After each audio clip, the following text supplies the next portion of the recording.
Crossover. Oh, killer crossover. Just crossover. It just crossed him over. Danced to it. Another victim to the crossovers. Cross him up and sit him down. Hey, the crossover is powered by Everlevel Concrete Repair in Omaha at everlevelconcrete.com. Mute your computer, please, John. Uh-oh. The Firefox does not remember the previous mute, so you have to mute it every time. You really going to eat on air? I saved it so I could give a shout out to my wife. Eat on air. I thought everybody else was going to have them during the crossover. This guy buried me at the College World Series all week long because I was eating while I was on air. That's not true. Oh. And he was like, I can't believe you're so professional and you would eat on air. Okay, that does not sound like me, first of all. And then we did a podcast together, and I was having Burger King or McDonald's. I was having McDonald's and an Irish coffee. You were doing that. At 10:30 in the morning. But my wife brought in cookies. I tried to email the entire office that we have cookies. It didn't go through. So all of our coworkers who are listening right now, their cookies in the break room. Yeah. They are free. They're from my wife. They're chocolate chip.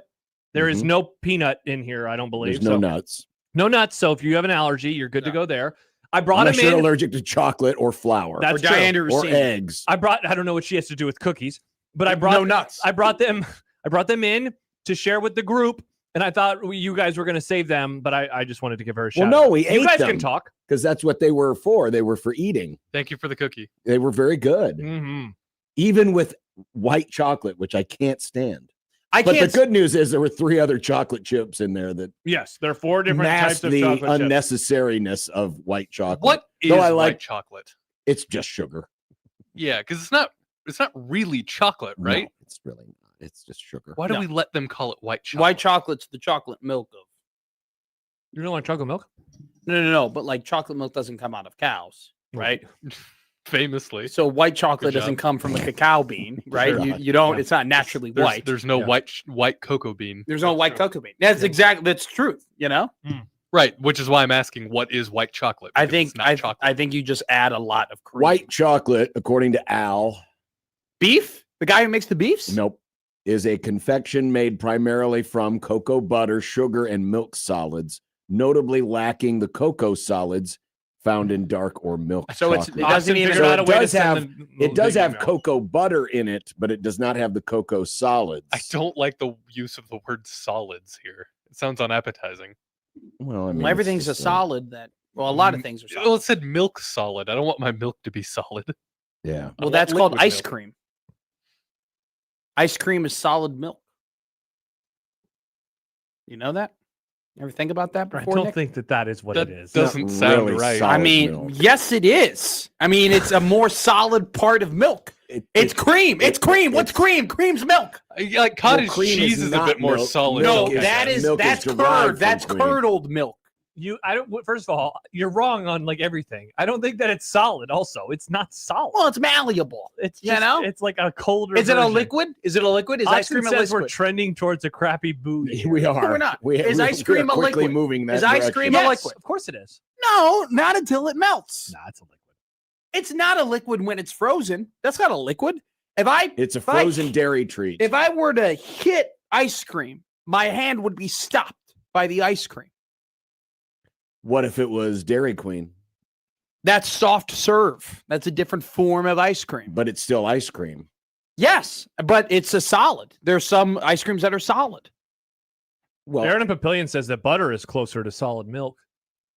Yeah, there you go. Solid milk's a thing. We can move off of solid milk. Okay, We can probably just, that's a for great the- we can idea. just pivot off of let's it. just move on. It's okay. Probably for the best. Yeah. That was a Otherwise, good cookie. It's all done. Look at that. It's done. It was a good I cookie. ate It it. was a very good cookie. It was fine. It was fine. Oh wow! Sports flash during the crossover. Wait, what? Sports play. Time for an unsportsmanlike conduct sports flash update. Sports flash. From the Sports Flash Sports Desk. Bryce Sanford is back. Oh, great. Nebraska just announced it. I thought they announced that last week. No, that was No, Prager. no. The guy from that one publication was like, Frager said he's coming back, but we don't know for sure. No, but they announced then Frager last week too. But they announced, well, that guy, yes, Frager was announced, but Yeah. Sanford was like, he's probably coming back. It was just a problem. Oh, I didn't see that. They had that last week too. The guy was like, he asked Frager if Price was coming back, and he was like, he should be coming back. Oh, interesting. I Yeah. didn't see that. So yeah, he's back. There you go. Look at that. All the young guns coming back to Nebraska. Is he a young gun? He's old. He'll be a senior. Hudson Greer back for the Blue Jays. McAndrew back for the Blue Jays. I missed that announcement this weekend, and so I went to Omaha.com today, as I usually do on a Monday, to see what's going on. And there was an article from our friend John Walker about Greer and Jackson McAndrew, and I was like, when did that happen? I missed that on the socials this weekend. A lot of things happening on the hilltop. A lot of guys coming in, a lot of guys visiting, a lot of guys talking. Should be fun. A lot of guys talking. Look at guys are talking. A lot of sorts talking. of hoops. A lot of talking. Yeah. Did you have a good weekend? I did nothing. It was awesome. That is a good week. I'm now a part of I'm getting to the point where I don't need to do things on the weekend to have a good weekend. I can just rot and just sit I can just rot on my couch. And I'm like, that's a great weekend. Rot? Yeah. That's not the word I would use, but sure. Just my ass melting into my couch, solid couch or cushion. liquid. Yeah. You've never couch rotted? No. Definitely not. When I got off my relaxed on the couch. When I got off my couch yesterday, just my butt was imprinted on one of the cushions. It just had been in one solitary singular spot. Wow. For so many hours, just watching golf. I got new shoes this weekend, Josh. Running shoes? I got Ultras. Look at that. I went on a walk for disc golf at the zoo. And hiking. You went for a walk you paid money to go to the zoo. I'm an annual member. I'm a member of the Omaha Zoo. What a waste of money. What? What are you talking about? It's a great place to spend your money. No. They do great things at the zoo. Annual member, and then you go one time all year. I've been 3 times. All right, you're getting your money in the last 3 weeks. I go every Sunday. I take a nice little stroll. That is crazy behavior. I pack a sandwich. I would rather just let you bring a walk through my into the zoo? neighborhood. Good question. Yeah, same job. Instead of paying. And I have nothing against the zoo, but it's one of those things you visit maybe once every 15 years. Yeah, if you want to see animals, go to Zarinsky. There's a butt. Are you kidding me right now that you guys are crapping on? You're crapping on the zoo. I'm not crapping on the I zoo. figure Nick would love the zoo. No, I love the zoo. You just said if you want to see animals, go Animal elsewhere. slavery. It's very fun. Wow. I'm saying, maybe it's educational. Maybe you sit down and you learn about gorillas and you learn about sea lions. And then you say, hey, gorilla, how's your life? I'm stuck. Bummer. That's what Matt says. You know what? They literally are saving some of these animals from going into extinction. You know that a lot of these animals that are currently in the zoo, they probably wouldn't be around if there weren't, breeding them and keeping them together. There wasn't slavery? It's not slavery. Interesting. Right? You sound like people from the 1800s. It's animal conservation. This is good, actually. It's a crazy statement. Animal conservation. They do a lot of great animal conservation things at the Omaha Zoo. Plus, they kill gorillas sometimes at the Cincinnati Zoo. See, that's not the Omaha Zoo. That was the mom's fault, too. Well, yes, we all know it was a mom's fault. Yeah, screw her. We all know it was a What mom's an fault. idiot. Yeah. McMaster's right about the good things that the zoo does. The zoo does a lot of great things. Zoo does many good things. I'm not crapping on the zoo. I just don't need to go multiple times a year. It's like a once every 15 years thing. Definitely. God, no. For me. Every 15 years. Last time I've been, Though it's probably been 20 years since I've been. it's been 8.5 years for me. I'll go maybe twice a year.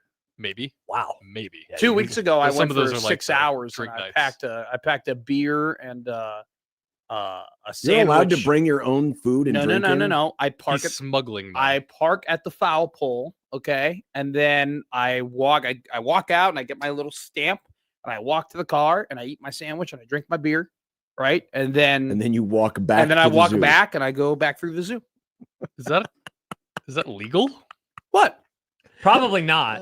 Why wouldn't it be? Why wouldn't it be legal? The beer Open part container- is what's throwing open me. container, Oh. open container law. It's not you guys a think I'm an tailgating law. You think I'm an amateur? I had a brown paper bag. No, I'm just saying maybe. I was Oh brown. my God! Can you imagine some poor families going there and a bunch of little kids? They're all excited. They want to see all the monkeys and the lions and the tigers and the bears. Oh my! And they walk by and there's McMaster leaned up against his car, drinking out of a brown paper bag. I was brown paper bag. Miller High Life. And the parents immediately steer the children as far away as possible. You're damn right. I was brown paper bagging at the zoo parking lot. If you feel like you have to tailgate at the zoo, you might have to reevaluate some parts of your life. What do you mean? I got there at 10 a.m. All right. I walked around in the zoo for 4 hours. I didn't want to spend money at the zoo eating. So then I walked back to my car and I packed a beer with my sandwich and I had a nice Line and Google summer shandy with a Subway sandwich and I ate my Subway sandwich and I drank my beer and I used my brown paper bag was the Subway bag. My brown paper bag was Incredible. the Subway bag. By the way, Subway Sean bag. texts into the show 402-951-1620. Prairie Flower Casino Zone hotline. Matt needs to go to Brew at the zoo. Have you heard about Brew at the zoo? You know what? In Lincoln, I did. I heard, what do they call it here in Omaha? Brew at the zoo. Nights out at the zoo, though? I thought it was like nights out at the zoo. Late night. When I went in, night. I thought it was Brew at the zoo. I think it's Brews Get at the zoo. drunk with the Tigers. That's actually really fun, though. Except a lot of the exhibits are closed. Like, you can go to the aquarium, and that's fine. But I want to see giraffes. By the way, sleeping. Noted Wisconsin fan Kyle tweets into the show, you are 1,000% allowed to bring in your own food and drink to the zoo, including alcohol. They sell alcohol inside the zoo. There's no way you can do BYOB. Yeah, Well, if they sell it, you I did can't drink. BYOC. I brought my own coffee into the zoo.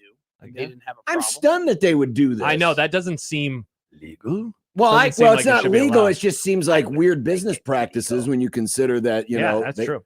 You know, Well, it's like I mean- a sporting event. They don't allow you to usually. Now, I guess I take that back. NASCAR races allow you to bring in the food. beers are only $4.50 at the zoo. Well, the Kona Big Wave I got was about $5.30 when I was doing my walk. Wow. Why I get 5% discount? You know, because I'm a zoo member. Do they shut you off after the seventh inning? No, but you can't bring it inside the exhibits. You have to. It's only on the outside parts you can drink the alcohol.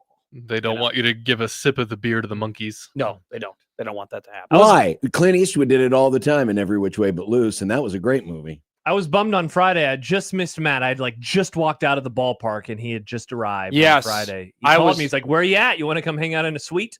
Well, I almost snuck into a suite at the Creighton baseball game.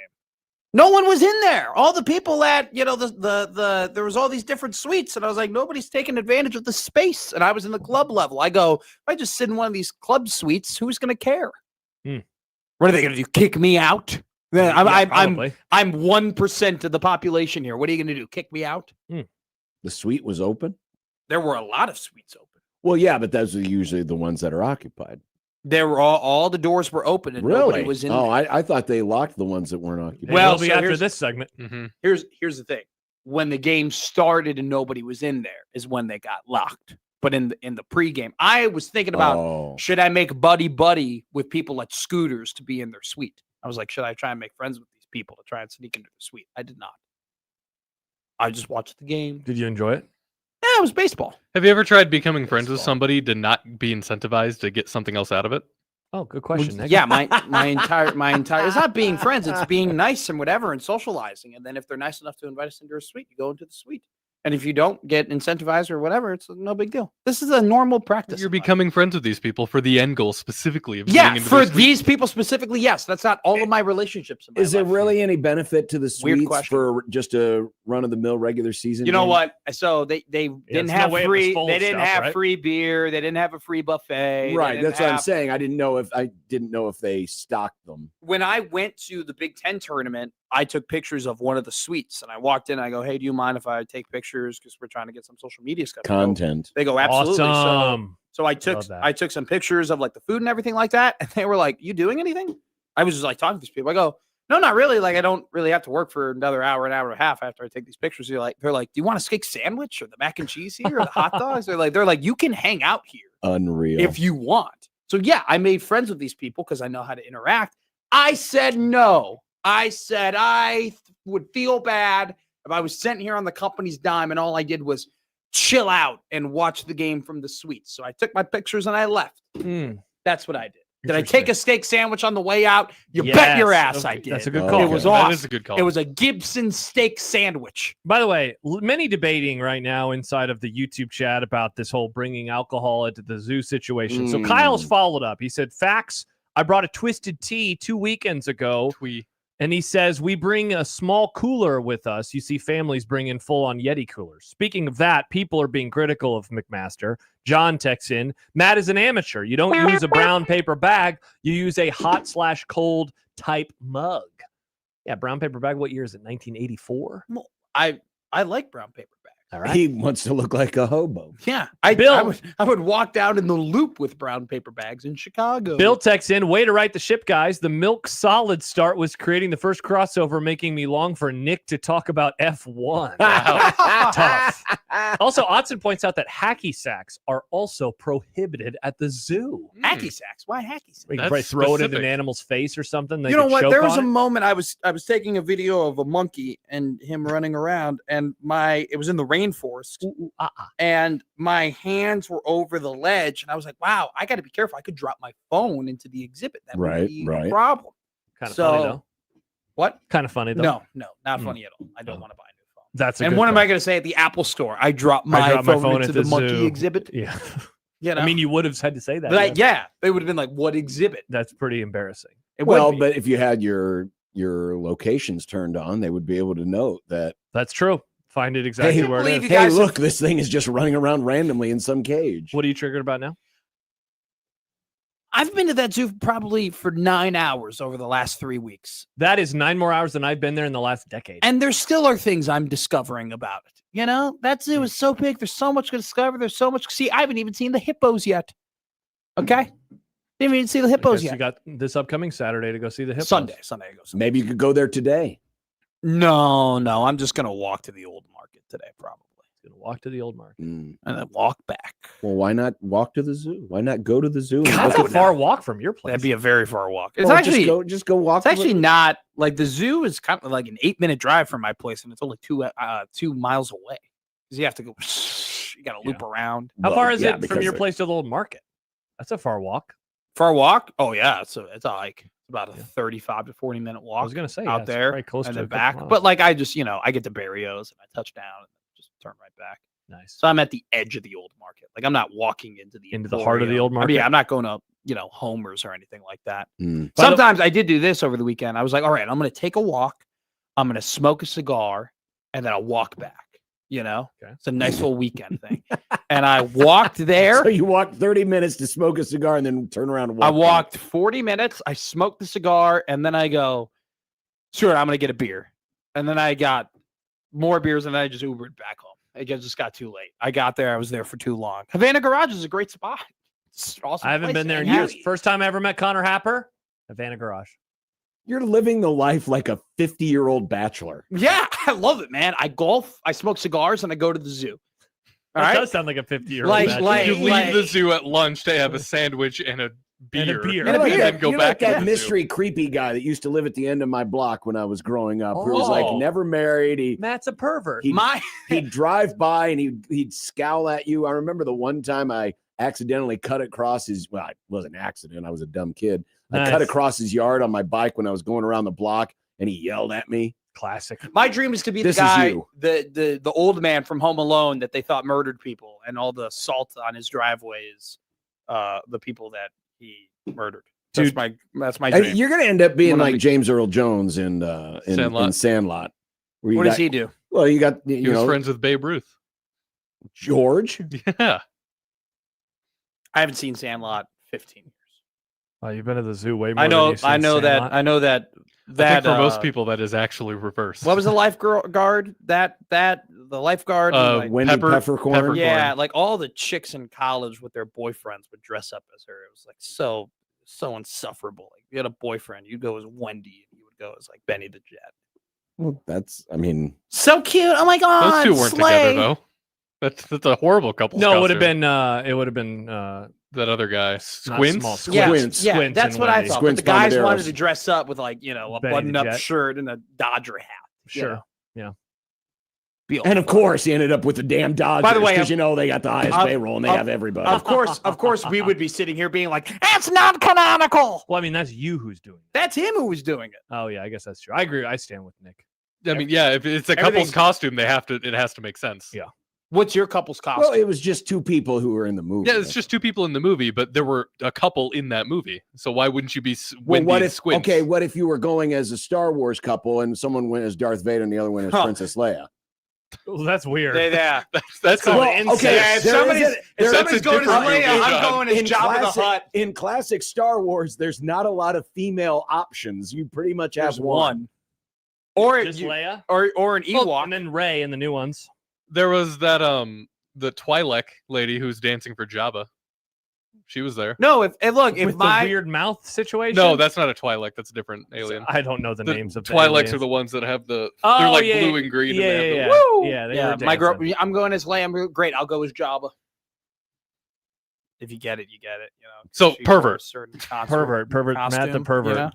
Yeah, like pretty women. Again, Jabba was always in the C and T I think chair. the best Star Wars couple costume would be Attack of the Clones, and one of them the woman goes as Padme in the white outfit, and then Anakin, and then Anakin with the rat tail. But you kill some younglings. No, Yeah. that's no, I know, you in episode Not just 3. the men, but the women and the children. he does kill young sand people in the You can't call them that. Yeah, Stop. that's what they are. What do you call them, Nick? It's called Tusken Raiders. Tusken Raiders. They are the sand people. That's what they call them in the movie. Can't walk him a big Raiders guy, no matter where they're at. Vegas, Oakland, or Tuscan. He likes them all. Tuscany has a The football Oakland team? Raiders haven't been relevant since the Tuscan Raiders were relevant. Wow. By the way, so now Aaron has emailed us Oh no. a screenshot from the zoo. Oh, what can wait? So can I like booze at the zoo? Here we go. On my own. Well, So let's this looks like find an out. FAQ, frequently asked questions, near the end. Can we bring outside food and beverages, coolers, and bags? Here's their answer. The zoo allows outside food and beverages on grounds. These items can be brought with you inside of a bag or a cooler. Glass containers and alcohol not allowed. See, but if I bring in a cooler and I bury my beers at the very bottom, and then I have a little. But if you put it in a Yeti, yeah, they can't catch me. Yeah. I could definitely sneak. Well, beers they in the will zoo. when you start stumbling around drunk. Hi. oh, it's Harry Carey. Yeah, When that's you nice. start doing your Harry Carey I don't go impression. to the zoo to get drunk. I go to the zoo to get my steps in. Totally buzz. I got 8,567 steps in at the zoo on Sunday. You don't go to the zoo to get drunk, and yet you still bring booze to the zoo with Just you. I can a man not have a beer when he has a sandwich? Is that illegal? In Nick's world, it is. He wants to take that away. I mean, it's not illegal. It's just an interesting choice that you feel To like have you a beer with a sandwich? And I'm in eating the my zoo lunch. parking lot. I'm yeah. eating my lunch. That's a Beer little with weird. a sandwich. I And don't then know he's how- going to walk 30 minutes and smoke a cigar. Josh Yeah. says, just wear your favorite oversized trench coat, Matt. We know you have one. Yeah. Hashtag Matt the pervert. I have When you get An It undersized. came with this magazines, fedora. when you get magazines in the mail, do they come in a brown paper wrapper? no. question, I actually don't. John. I get Subway coupons in the mail, and then I use those Subway coupons. You to know buy who my else was a sandwiches for the bachelor? zoo. Jared from Subway. Oh, Jeez. no, You really Matt. you compared me to the old pervert on your block growing up, and now Well, you I don't know if he was now a you compared pervert. the me He to was most old and famous lonely. pervert. Now Is he you're the gonna most compare- famous pervert? Great question. Ooh. Oh, In 2026. Epstein. It's Epstein. Is the most famous. There you, pervert. okay, you know what? I think the conversation's already done. There That's you fair. go. You're right. Did God. we ever get the Jared files? Well, Is he on the Epstein list? Can you check that, Nick? Can you put that in there? yeah, I wanted to see what you Google for Do you this. know how many That would- pages are in that? You know what would be funny, though, is if Epstein said, nope, that Jared, he's too weird for me. I didn't like that guy. He was Too a in- real creep. Too intense for us. Man, I cannot believe that Subway had that guy as their guy for many years. They did have that guy. Like he would And show now- up on NFL Today. Hey, Dan Marino, check out this sub. He showed up at NASCAR races Yeah, too. you know, I kind of I'm- respect yeah. Subway. They just gave up on the in-person Here, Carl Edwards. advertiser after it. That's you know? because nobody They wanted. just- Never gonna they do just this again. punted on it. They're There's like, something about being the guy after the guy. This was a you little think too enough? much. You think enough time has gone? How about what? What if Gerard Mayo was the new Subway spokesperson? That would be pretty funny. You know, he's the guy after the guy for the second time in his career, and his Gerard last Mayo up name to is a these days? condiment. Oh, we love mayonnaise, John. No, we don't. We love Gerard, mayonnaise. what do you want on your sandwich? I guarantee you that Mustard? guy's got CTE. According Miracle Whip. Miracle Whip. What do According you to want, Odson, Gerard? Jared is not in the files. Not in the files. Congrats to Jared. What if we did a thing where Gerard Mayo goes to Subway and they're dressed in the sandwich, and then the Subway person goes, "Is that it?" And they're like picking up the mayo. Like, "Are you sure, Gerard?" And Gerard goes, "Yeah, I'm done." He's like, "Are you sure?" And they're picking up the mayo. And he goes, "No, I'm done. I don't want mayo." They fold it up. This is actually pretty good. It's too bad he wasn't a good coach because this could have been a nice sponsorship. This would have been a great sponsorship. Mhm. Or Hellman's. Gerard Mayo here for Hellman's. That'd be pretty good. Hellman's too. is pretty good. We have Hellman's. No, How do we you- have Dukes right now. I'm a Hellman's fan. David Me Dukes? too. No, John. Jeez, and if it what was, is it'd be up the, with you today? he's some of the basketball David You Dukes. are on one right now. I am not on You one. called me a pervert 3 different ways, and now well, you you're said, the one that goes and randomly walks into parking lots. what at is the zoo random? There's drinking- nothing random about it. drinking I out know. of a brown paper bag, Yeah, it's scaring children. It's only I open up my trunk and I sit on the ledge of my trunk. You're and I making just- it worse. Yeah. It is And I'm worse. just on the ledge. I I'm just sell sitting there. candy. I'm having my chicken sandwich. you want some candy? I'm eating my Want some chicken Subway? sandwich here, and I'm drinking my beer here, and I'm just eating my sandwich and drinking my Oh, beer. good Lord. I'm stop. Just stop. right, Stop. right here. Yeah, we know. Some people know what's call this going the on. Rossini. Matt, you can't say that. You can't say that. Were you at the zoo when I texted you NFL Network this weekend? Yes. Every time I go to the NFL Network now, it's a Bears game. It was the Bengals one this time. Well, that's because there's nothing in their files that shows anything good happening to the Bears. NFL files. So they have to keep replaying the ones from this season. Yeah. You got a lot of good games from this season. Yeah, it's never happened before where people are like, you got to turn this Bears game on. That's true. Typically ends in a terrible calamity. I haven't said that in 40 years. Well, people probably, when they were mean with the Philadelphia Eagle double doink game, were like, hey, you should turn on the NFL. I have a prediction because I'm going to come for Joey's corner because we're really close, obviously, to the schedule being released. I think the Bears are going to be like a Sunday night football game in week 1. No, they're going to open up the season. Against who? You think they're playing at Seattle to open up the season? I want it. Yeah, I want it. There's a part of me that what if it was Bears Eagles week 1 Sunday night football? No, bum, bum, no, bum, bum, bum. no. I want. What about the Packers? No. I want the Seahawks. I want week 1. I want the Seahawks. I want the Super Bowl champ. Okay. That's what I want. I want Bears at Bills week 1 Sunday night football. I want the first game. I want the first game of the season. I want people to see us. That's a game that I've dreaded in the past. We've played in the first game of the season before. It's been a calamity. I want them to win that game. The one against the Packers. That game sucked. Wasn't that game like 7-3 in 2019? It was back to back. It was 2018 and 2019. Yeah, we were in the airport watching that. Going to Colorado. I want it. I want that first game of the season. That's what I want. Okay. I want to prove to everybody that the Bears are back. We are the Bears shuffling through. No, they lost 10-3, John. Yikes. Oh, 10-3. Sorry. Yikes. Bro, 10-3. So when we found out Trubisky was terrible. Believe it or not. That's when we found out. No.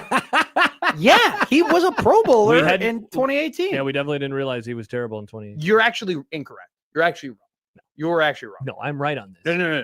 2018, I already there were knew a he lot was of terrible. people. No, you didn't. Stop revisionist history acting like you had all the great I'm going to go find a tweet of mine from 2018. Probably says, like, I think Trubisky is overrated. A lot of people believed that he was good in 20. He was a Pro Bowl in 2018. Okay, everybody is a Pro Bowler. It's not like that impressive. You know what? That was really the downfall of the Pro Bowl is when Mitch Trubisky got assigned to it. That was when we really, hit rock bottom. Look, you ready for this? This tweet of mine. So I've tweeted about Trubisky 3 times with the word Trubisky. I can read them to you. Okay. December 9th, 2018. 2018, Matt. Too bad the Bears are going to waste this defense plus awesome play calling with Trubisky. Well, that nailed it. Isn't in fully nailed it. Great. 2019, September 29th, 2019. I don't know who I'm quoting. Is Chase Daniel better than Mitchell Trubisky? Wrote that down as a joke question for what you say tomorrow, but now I'm not so sure it's a joke. That was in 2019. So you had one negative tweet. That's already 2 for 2. No, 29. You post that while Chase Daniel subbed in for Mitchell Trubisky against Oakland in Week 4 of 2019. But what about the one in December of 2018? Okay, so you get that one. Congrats. Right. And then April 21st, 2020. Well, everybody knew it at that point. I quote tweeted somebody and I said, "Quick, use this as an excuse for drafting Mitch Trubisky." It looked like, Ryan Pace told some story about his wife vacuuming and accidentally unplugging his monitors. So I'd say that these tweets about Mitch have aged spectacularly. I think I know ball, Matt. I think I know what I'm doing here. No, you're okay. Not to brag. All right, that was a great crossover. Why you're ditching us already? Well, all right. We're up to 223. That was great.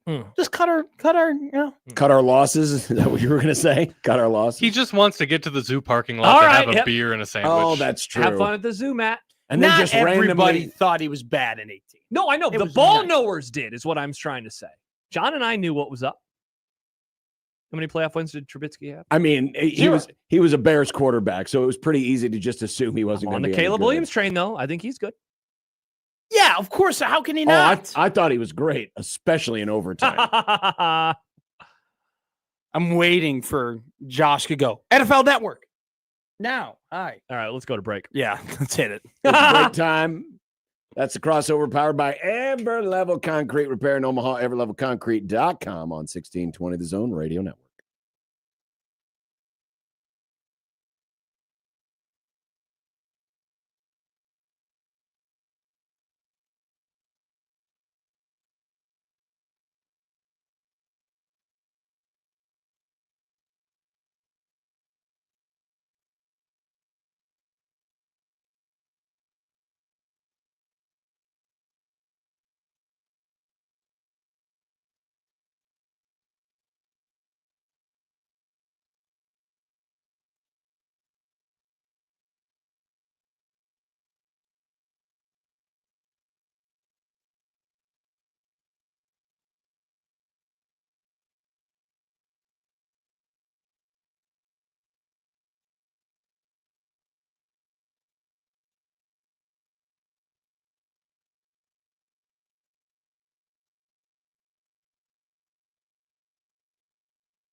KOZN. Unsportsmanlike conduct on 1620 The Zone. Husker Athletics, Creighton, and yes, UNO. Don't miss a moment, they'll give you your fix. They're on every day from 2 until 6. Spend your afternoons with John, Josh, and Nick.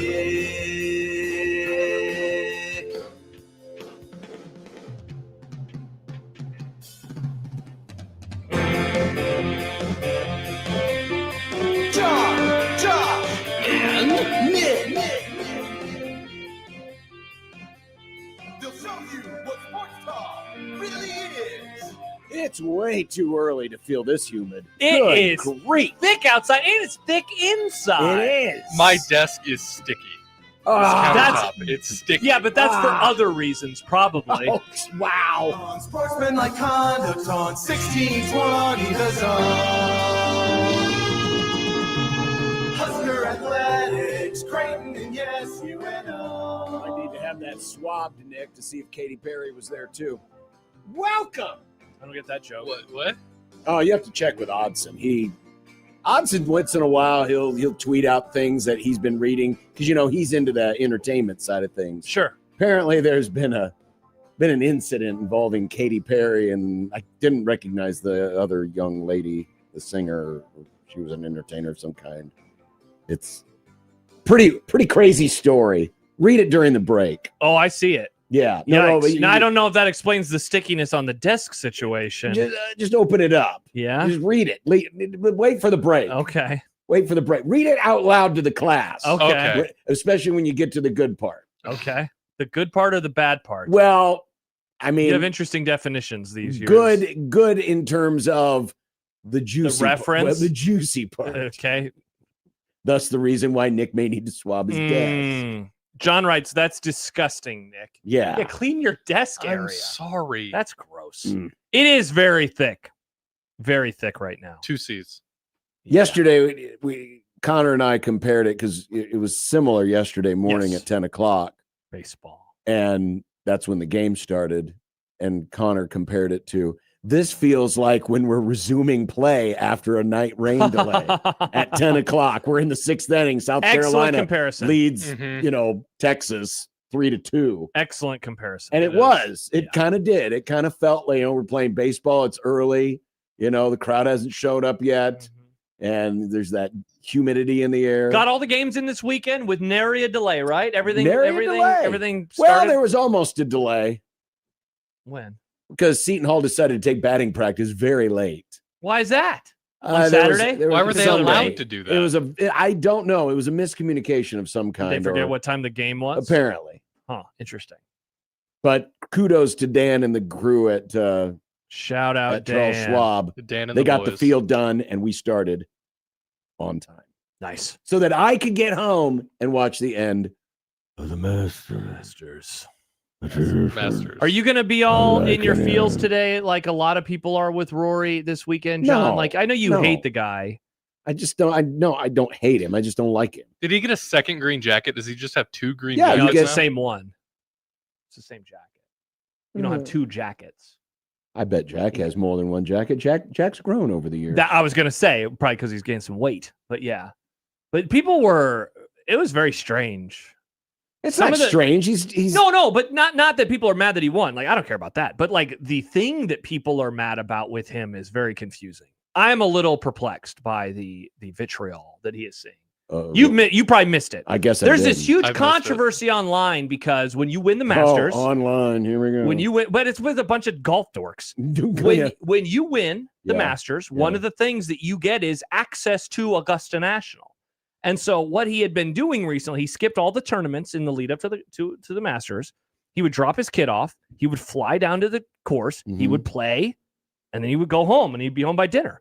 And so people were really mad.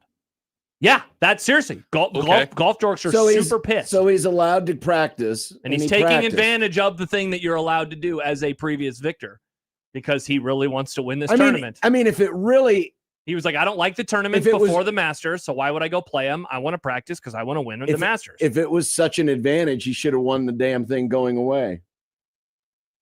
So, yeah, it's like, why are you freaking out about it? Mustache Adam says he went 3 or 4 times. People are making it out like he spent his whole time there. Exactly. He only went there a handful of times. But, you're able to do that.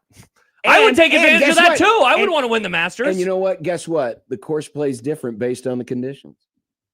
Sure. I mean, not to say that still it can't be to your advantage to practice there, but I mean, if he's playing, I mean, the conditions this past weekend were unlike those that we normally see. There was no day where there was some rain or something to cool things off. The greens were extremely fast, faster than normal. Yeah, because it was drying out.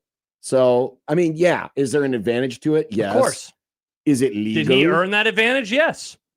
I mean, that's what happens when you win. Pretty much most of the guys he was well, not most, but some of the guys he was competing with also have won the Masters, correct? And would have access. Yeah. Huh. So I didn't realize that was the reason why the golf dorks. The only thing I saw that the golf dorks were all pissy about was the guy wearing the egg salad hat, which I thought was funny. I thought that was funny. Apparently, they sell these hats that's written in the Masters script, and it's a yellow hat, and it just says egg salad, as in the sandwiches that they sell. Yep. I think there was one hilarious. That said pimento. And this guy kept showing up in the background. Because he was on 16. On these shots. 16. That was funny. The thing that this is so offensive. Oh, this is so terrible. Oh, would you rather have him wearing an SS hat? Under. Designated I told my dad because my parents came over yesterday to watch the final round. That's more of a Himmler. Kugler doesn't call the Masters anymore for Westwood 1. I was going to reach out to him if he was going down again and to see if it would be possible to get the hat that says Amen Corner. So I was like, that'd be cool. I could get that for my dad for Father's Day. But Kevin doesn't do it. Thus, I didn't ask him. But he avoided a long line. So I'm sure Kevin was like, thank you for not asking me to go wait in line and get you an Amen Corner hat. Yeah. I would not have asked for an egg salad hat. I would. That sounds awesome. See, I'm not surprised that you two want to have. I'd wear the hell out of egg salad. That seems like you. I don't even like egg salad. I would just wear the hat. You can't wear a hat that says egg salad if you don't like egg salad. Why not? That's not allowed. Why? No. It'd be like me giving a hat to John that says flats. No. John would say Dallas drummies. Cowboys. I would say he's no. not allowed to wear that. Never do that. Yeah, exactly. You're not. Why allowed. would I wear a hat that says mayonnaise? I was going to say, can I get John a hat that says a mayo? I'm sure that exists. I kind of think that'd be. Okay. We should do that. I'm going to see if they have a hat like that. I'm sure they do, and it's probably written upside down too. Mayo hat, which is. There you go. It's in cursive. Mayo. Oh, that's a good idea when we're at the College World Series this summer. Upside down? There's that hat making company right behind our setup, and they make hats, and they will do them in the upside down font. I could get John one that says Mayo. Is the upside down font still a thing? Is that still going to be trendy by then, or is there going to be something else? Well, that's perfect because John's not trendy, so giving him a hat out of a trend is perfect. I think that's a great idea. This is all a terrible Kenneth, idea. I'm with Kenneth. As an old, I am shocked John isn't. Is it I always forget to say this word. Vehemently. Thank you. Against the rope egg salad hat. Oh, I didn't notice it had a rope. Yeah. See, here's the thing about John. I just cut that stupid thing off. I've noticed this about John lately. He has entered into Nick Grimm contrarian territory. Oh. If there is a group of people, hear me out. If there is a group of people that John just despises, he immediately takes the other side now. Because he's like, I hate those people. I hate the Nazis. I take the other side. They have to be wrong. I hate the Cowboys. I take the other side. If all the golf dorks, that's why he did the thing about Jason Kelsey last week. There's no way John likes Jason Kelsey. But golf people were like, get off my TV. And so John's like, I defend his right to be at the Masters. I swear to God, it happens with everything now. Okay, first of all, I don't dislike Jason Kelsey. There's no way you like him, though. I just don't care. And the par 3 competition is just one day-long gimmick. They let the kids putt. Bad thing. They do all the silly stuff. That's why I don't watch it. Exactly. So why are people so bent out of shape? They're not watching it anyway. Oh, you're ruining the sanctity of Augusta because the par 3 contest, which doesn't even count, is being treated like a trivia contest. Stop it. See? You're contrarian. You're like Nick. No, I'm not contrarian. This is how I actually feel. I'm not contrarian on purpose, though. It just happens that what I believe You got to aligns remember, against the mainstream. Augusta National literally is the Bushwood Country Club in real life. Sure. The only thing we're missing is Ted Knight as Judge Schmales. That's the only thing we're missing. Spalding. And Spalding. God, I love that movie. Have we done that for movie club? We should just do it. We did do it. We did. We Okay. did do it. Guess we should just watch it again. You can just watch it. I love that movie so much. I might So watch it's that easy. this It's easy to weekend. goose those people, but I kind of thought it was funny. He just said egg salad. It does. It is It's a rope hat, though. hilarious. I mean, if the guy would have been wearing like a Cubs hat, Yeah. and no one would have had any Cubs salad. Nobody problem. would have cared. Or a Cub Yankees salad. hat. Be happy. At least the printing wasn't upside down. That's true. The Masters would never. Yeah, it's too whimsical for them. All right. I wonder how much because I went and looked up the Amen Corner hat. They're going for like $100 on eBay. Oh, wow. So Good there's a bunch Lord. of fake egg salad hats right now. There's not the real one. I'm trying to find the real one. I don't want fake egg salad. Yeah, No, no one nobody wants does. fake egg salad. Definitely not. You know what they do want Only though? those weirdos that eat tofu want fake egg salad. They want the grum down. They grum down. You were so triggered. Every year I realize that, wow, John hates Rory. You just said you don't hate him. You I don't hate him. I just dislike him. Yeah. He's a, Strongly dislike. he's a twit. He's just an upper class Wow, twit. I mean, all golfers are. Yeah, that's their bit. Yeah, but he's like especially twitty. Okay. And the whole notion of why did we have to keep seeing all these 13-year-old boys in Ireland Drinking their beers killed me every time. It's like They almost it's knocked it. Did you see like this? like, No. we're treating this like the national championship. Hey, let's see what they're doing at Chrysler Arena in Ann Arbor. It's like they're when they all went to going Germany crazy. showing the Chiefs fans. Oh, I remember that. So they had this, it was like his country club. Yeah. And it was all these people watching him, but there were at the front of the room was these young boys, teenagers probably. And over there, the alcohol laws are obviously different. They have all these beers in front of them. Right. Like that one time they were But they clapping and like it was starting. I thought the beers were about to spill. But they were treating this like it was Hey, he made a birdie like it was his first win. Yeah. It wasn't last year. I mean, last year. I guess I kind of get the gimmick if they would have done it last year, but Nothing. not this year. It's a back-to-back thing, though. They That's showed special. it, but they showed him over and over and over. Like he made the putt to win, which you could barely see, by the way, because CBS was a tire fire on 18. And then like 10 seconds later, it's like, let's go see the 13-year-old boys drinking their beer. Exactly. It was very strange. They all look like little McMasters in waiting. I'm gonna go to the zoo after this. I'm going to take this to the zoo with me. The Huskers fall to the Ducks. Oh man! Does this mean we put the RV back in the garage? Wow, Oregon's gonna come up multiple times on this show, aren't they? Whoa. We could. They could. Graphical look, the strength of the Power Four conferences. This was kind of an interesting little graphic I saw today Okay. from two friends of the Grum. Hell yes. College football news. They get to be the first. Whoa! They're ahead of Athlons. They're ahead of Phil Steele. They're ahead of Street and Smith. They're ahead of who was Bill Callahan's best buddy back in the day. Oh crap! The guy from Chicago. Yeah, Chicago. anyway. Tom Lemming. Tom Lemming. This is Jack Mitchell's favorite college football website. He loves Pete Futak. That's the guy who runs. Futak. Isn't that his name? Pete I have Futak. no idea. Why He don't was these- probably one of those drunk 13-year-olds watching Rory and going, ah! P-E-T-E. Here, I'm going to try to find his last name. F-I-U-T-A-K. Okay. Why do all these people have the most unique names? Good Bart question. Torvik. Pete It's a good point. Torvik. Torvik. Bart Torvik. The college basketball portal enters week 2. Does anybody want to be at Wisconsin? Yikes. Mitch Sherman will join us from The Athletic. Oh, nice get Nick. If Josh doesn't cancel him, Michael Severe Monday. No, don't you put that evil on me, Ricky Bobby. That was you. Who's the last person to cancel him? Creighton. It's Creighton's Who's fault. the last person Creighton. to cancel him? Creighton is not a person. And Creighton's a university. Glenn Sisk. It was Glenn's fault. And big Blue Jay night in the NBA. Yeah. How about them Jays? Getting 402. sick of the Celtics. 402-951-1620. Prairie Flower Casino Zone hotline. Liquid Trucking Zone Twitter feed at USC 1620. Hit us up. Hello. And the Equitable Bank Zone inbox. Mark. John at 1620thezone.com. Josh at 1620thezone.com. At Equitable, we take banking personally and answer the phone on the first ring. That was just one of the dogs, Josh. Don't worry. Okay. There's a couple of them here. By the way, I know people are waiting for our NBA playoff picks Friday. We'll give you those on Friday. They are? We're going to forget about them in 6 months when they finally crown the champion. 2 months, Nick. It'll be here before you know it.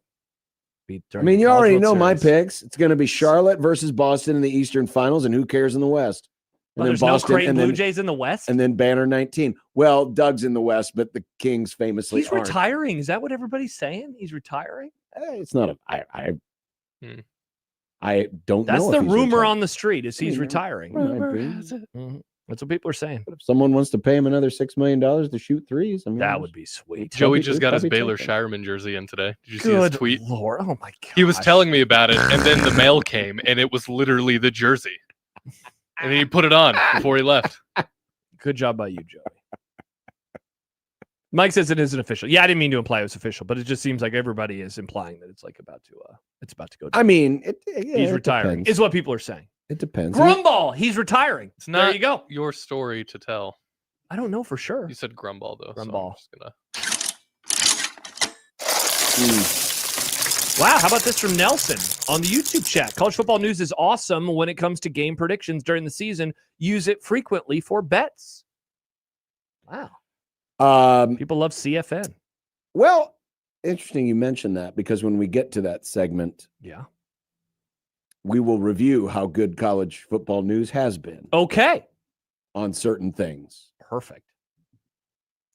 So there's that today too. Lovely. It's a Monday. It's very sticky. So sticky.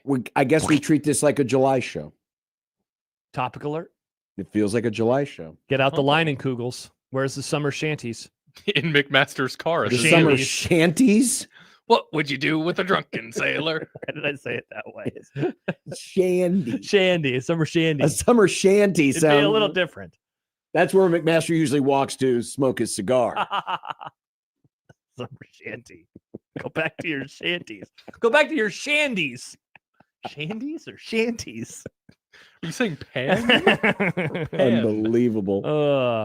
All right, we will roll on with the Grum. Great to have you with us. Welcome again to all our new friends out in central Nebraska. And we'll be back after this on the 1620 The Zone Radio Network.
This week's half-off deal is for Churco. Two $25 gift vouchers can be yours for only $25. That's at price, kids.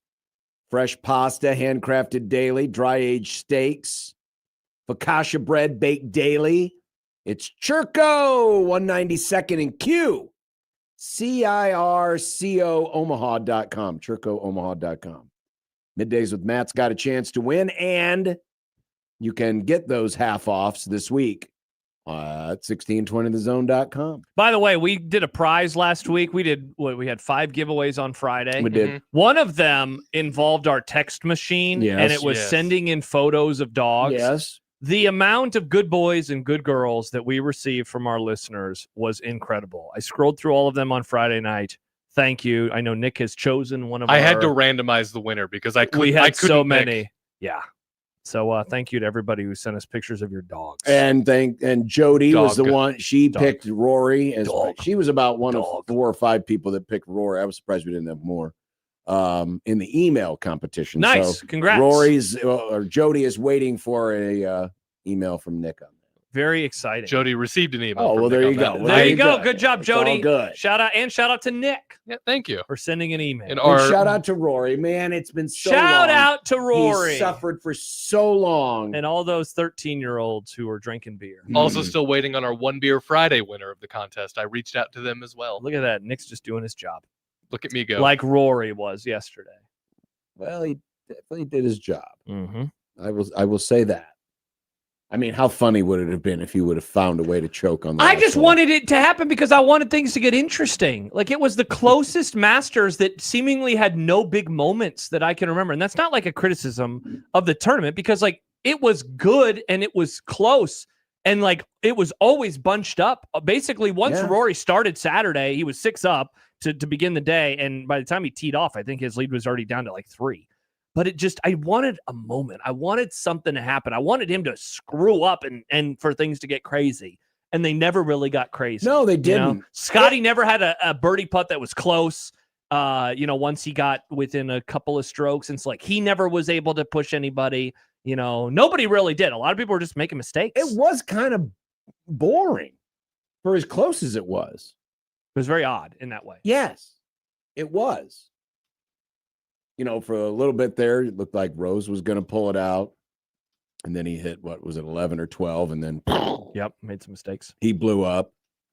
Scotty tried to make a run. And then at the end, he kind of, he just never was able to break through. He had the jack putt on 17 and almost made it, which would have made what happened on 18 even more interesting. Yeah. Because it would have been a playoff. Yeah. But alas. Yeah. It was to no avail. And I still don't understand. That's what they said in the I still don't understand how. I assume that CBS has spotters. I assume they have spotters on the course that kind of tell the director, the technical director, hey, here's where the ball went. Mm-hmm. But for those 2 tee shots on the last hole, and you didn't see where either one of them went. No, it wasn't the tee shot. Yeah, it was the approach shots. And to not know where either one of them went. Yeah.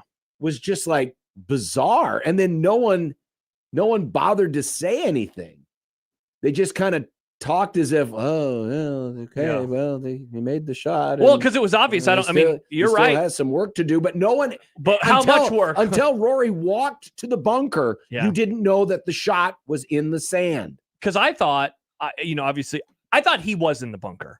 I thought the other shot was also in the bunker, and then it's like, no, he actually went beyond the green. It was like it was over here. And then, I thought it was really funny too.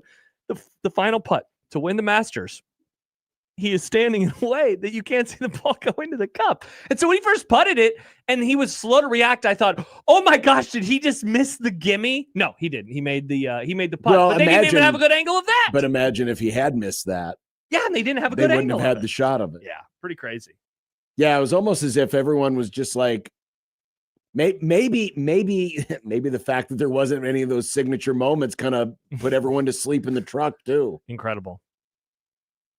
I don't know how that happens. I don't either. This is, of all the things that CBS does with golf, this is, of course, their crown jewel. This is the most important event they televise every single year in golf. And it goes down to the wire, and you got a guy becoming only the 4th to win back-to-back. And they completely biff 18. Completely biff it. I just don't know how you make those kind of mistakes I don't either. in that kind of moment. I don't either. Brutal. But it's over now. Mm-hmm. And then we wait till next year. Well, no, there's still other majors. You got the PGA, you got the U.S. Open, you got the Open Championship. No one cares about the PGA. Everybody does. It's the championship of the PGA. It's the Super Bowl of the PGA. It is the PGA Championship. Yes. Mustache Adam says this was one of the worst years CBS has had with the Masters. There were a lot of times that shots were played on delay. The app was ahead of the TV. It was a mess. Well, but I mean, they try to do it in such a way so that you don't miss any important shots. That's why some of them are on delay. Mm-hmm. But there are times though where they will show a live shot and you hear a gallery going nuts somewhere else, and you're like, "Oh, we're gonna get this here in a minute." Mm-hmm. That's what kind of ruins the trick. Yeah. Back before they had the ability to, with not DVR, but using digital technology, where it's easy to save these things and play them back on the spot. Back in the old days when they actually used videotape, you couldn't do all that stuff. Thus, you showed shots live. I think that's what they should probably go to, though, shouldn't they? Shouldn't they go to, like, if like you a got situation where you like a quad box? If you've got two guys going at the exact same time, to maybe have a dual box or something. Yeah. Not a bad idea. That way We're you don't used get to any it with other spoilers. sports, right? If you watch Sure. the red zone, you're used to multiple things happening at the Sure. same time. I would think that would be better, because then you don't get the spoilers of, oh, I wonder why the People are gallery was cheering. freaking out. Plus, they'll always be like, hey, let's go to 14, where this guy who is, 3 over is suddenly chipping. It's like, oh, so he's about to make this. Like, it's Right. obvious. We all know. Yeah, what's about it kind to of happen. spoils it. Yeah. It kind of spoils it for you. Yeah. Well, speaking of spoilers, Oregon spoiled Nebraska's weekend. Nebraska loses 2 out of 3 at Oregon. Entertaining series, definitely a tight series. Nebraska rallied late in the first game, came up short. Rallied big Then time rallied big in the time. second game and won. And then yesterday was a little back and forth, got a little chippy. I like the chippiness. I'm a big fan of that. I almost won that point in predictions. I did win that point in predictions. But Nebraska drops 2 out of 3. And, we said going into this last week, these were the 2 weekends that were going to kind of dictate, where Nebraska's chances of hosting a regional would be. The good news is it from a metric standpoint, it didn't really hurt a whole lot. From a metric standpoint. Yeah. From other things, obviously, it's going to be tough for the Big Ten Conference to have multiple teams host. They'll get 2 for certain. But to get 3 is pretty tough. To get 4 is, I don't think is in the cards. I was going to say pretty much impossible. I don't think 4 is in the cards. So you kind of felt like Oregon, Nebraska, those are the 2 teams. Kind of an elimination series in a way, right? In a way. Now, I don't want to jump the gun here, because there's still, when are we, April 13th? There's 5 weeks left in the regular season. So there is still time. The issue is for Nebraska, they just don't really have anybody good left on the schedule outside of USC, right? That's going to move the needle in that regard, where you can pile up those kind of wins. I mean, honestly, and beyond the Big Ten tournament. You could win out, Yeah. And put some pressure on things. And certainly if you perform well in the Big Ten tournament, you could, perform well, maybe do some things. I'm not ruling it out. Mm-hmm. It just felt like this weekend was big, just simply because of here's the next team in line in terms of hosting a regional. But who knows? Other teams might slip up. You might be able to, figure it out. Yeah. D1 baseball. Oh, look at that. Right next to each other. Kansas and Oregon, the 2 teams that ruined Nebraska's mess kit this weekend. And Nebraska falls out. And now they'll play number 12 USC on. They will have number 12 USC weekend. coming up this weekend. Yeah. But looking at the RV, They did Host a playoff game. no change in the RPI from last week. Yeah. So that's good. Only down 2 in the DSR. Strength of schedule, non-conference strength of schedule actually improved this week. Creighton says you're welcome. Oh, nice. Congratulations.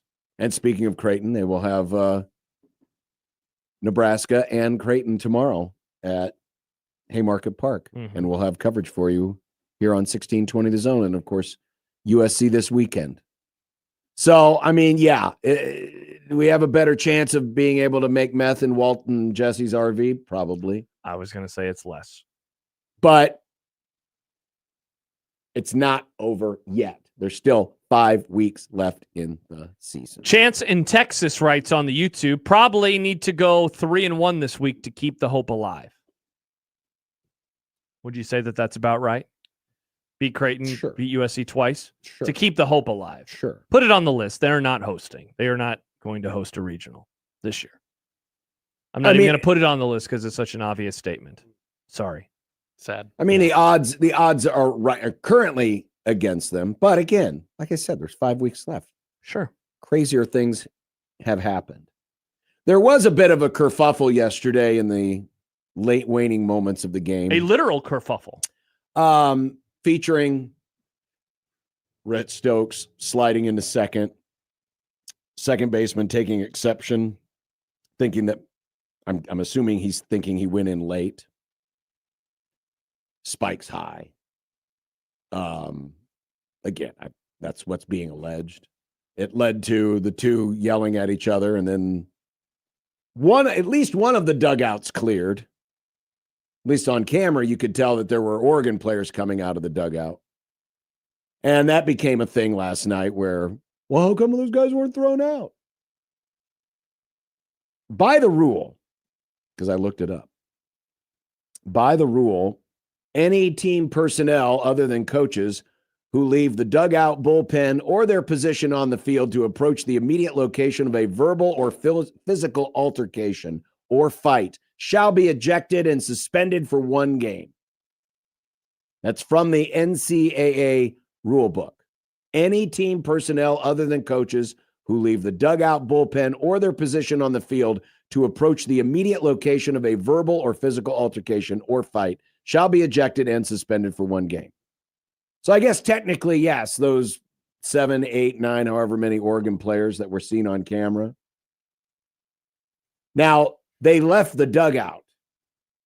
Some of them had crossed the foul line, but were still probably 50 feet away from the altercation before the coaches stopped them and kind of turned them around. Personally, So did they break the rule or did they not break the rule? I mean, technically, yes. But if they leave their position on the field, so if there was anybody else who moved, I mean, technically that means anybody who was on the field who moved towards the immediate location. Now it says the immediate location. The immediate location. Mm-hmm. Like I said, most of those guys, they left the dugout, they were still probably 50 feet away from the actual location, which was around second base. All of it's, I mean, could the umpires have ruled? Yes. All of these people need to be ejected. Yes. Personally, I'm glad they didn't. I like the emotion in the game. I mean, honestly, the umpires could have ejected Stokes for chest bumping the Oregon second baseman, which he did. He kind of initiated. It wasn't a big chest bump. It was just kind of I'm going to get up in your little nudge. I mean, he could have ejected him too. I'm glad they didn't. Let the game play out. I like the emotion. I like the spirit. I like a little piss and vinegar. Hell, maybe Nebraska finally has a rivalry in this stupid conference. Oregon baseball? Sure, why not? That's the rivalry we've been waiting for around here. Why not? They need something. I don't like it when teams or players get suspended for a breaking of something to that literal of a rule. Yeah. You know, your favorite sport, the NBA, there was a moment in time about 20 years ago where a player left the bench to like hold back a guy, if I remember right, and he got suspended for the following game. It was a Suns-Spurs series, and Suns ended up losing it, and in large part because of that. And it's like, we're really going to just go so much to the letter of the law in that regard. Yeah. I don't ever like that stuff. I don't either. And again, The fight never escalated. They broke it up very quickly. There was no other physical altercation. People were immediately, sent back to their timeout corner, and it was done. I thought I was perfectly fine with it. And do you want to play out the rest of this game? This whole series has been played out. It's been very entertaining, close, hard fought, at times well pitched, at times well hit. It had a little bit of everything. Do you really want it to be spoiled by, throwing a bunch of players out willy-nilly for a fight that never really happened?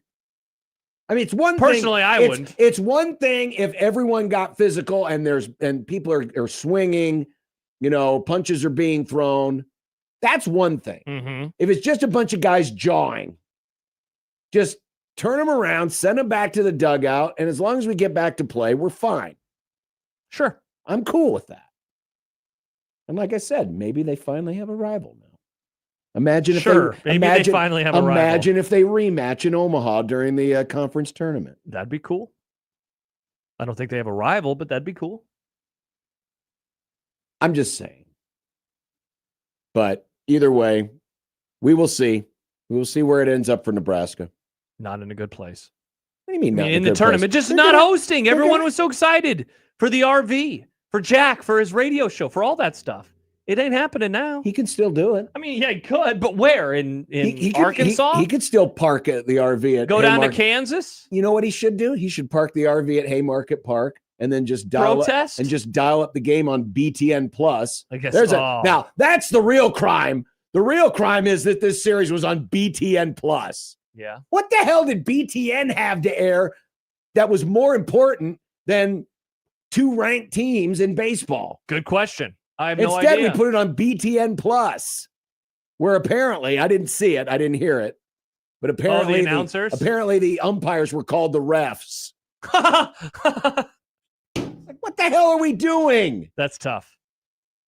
Don't tell me you take this sport seriously when you won't even televise it on your own stupid real network. Not some network you have to pay $30 a month for to watch bad production. Spring volleyball is what they had on, according to Kyle.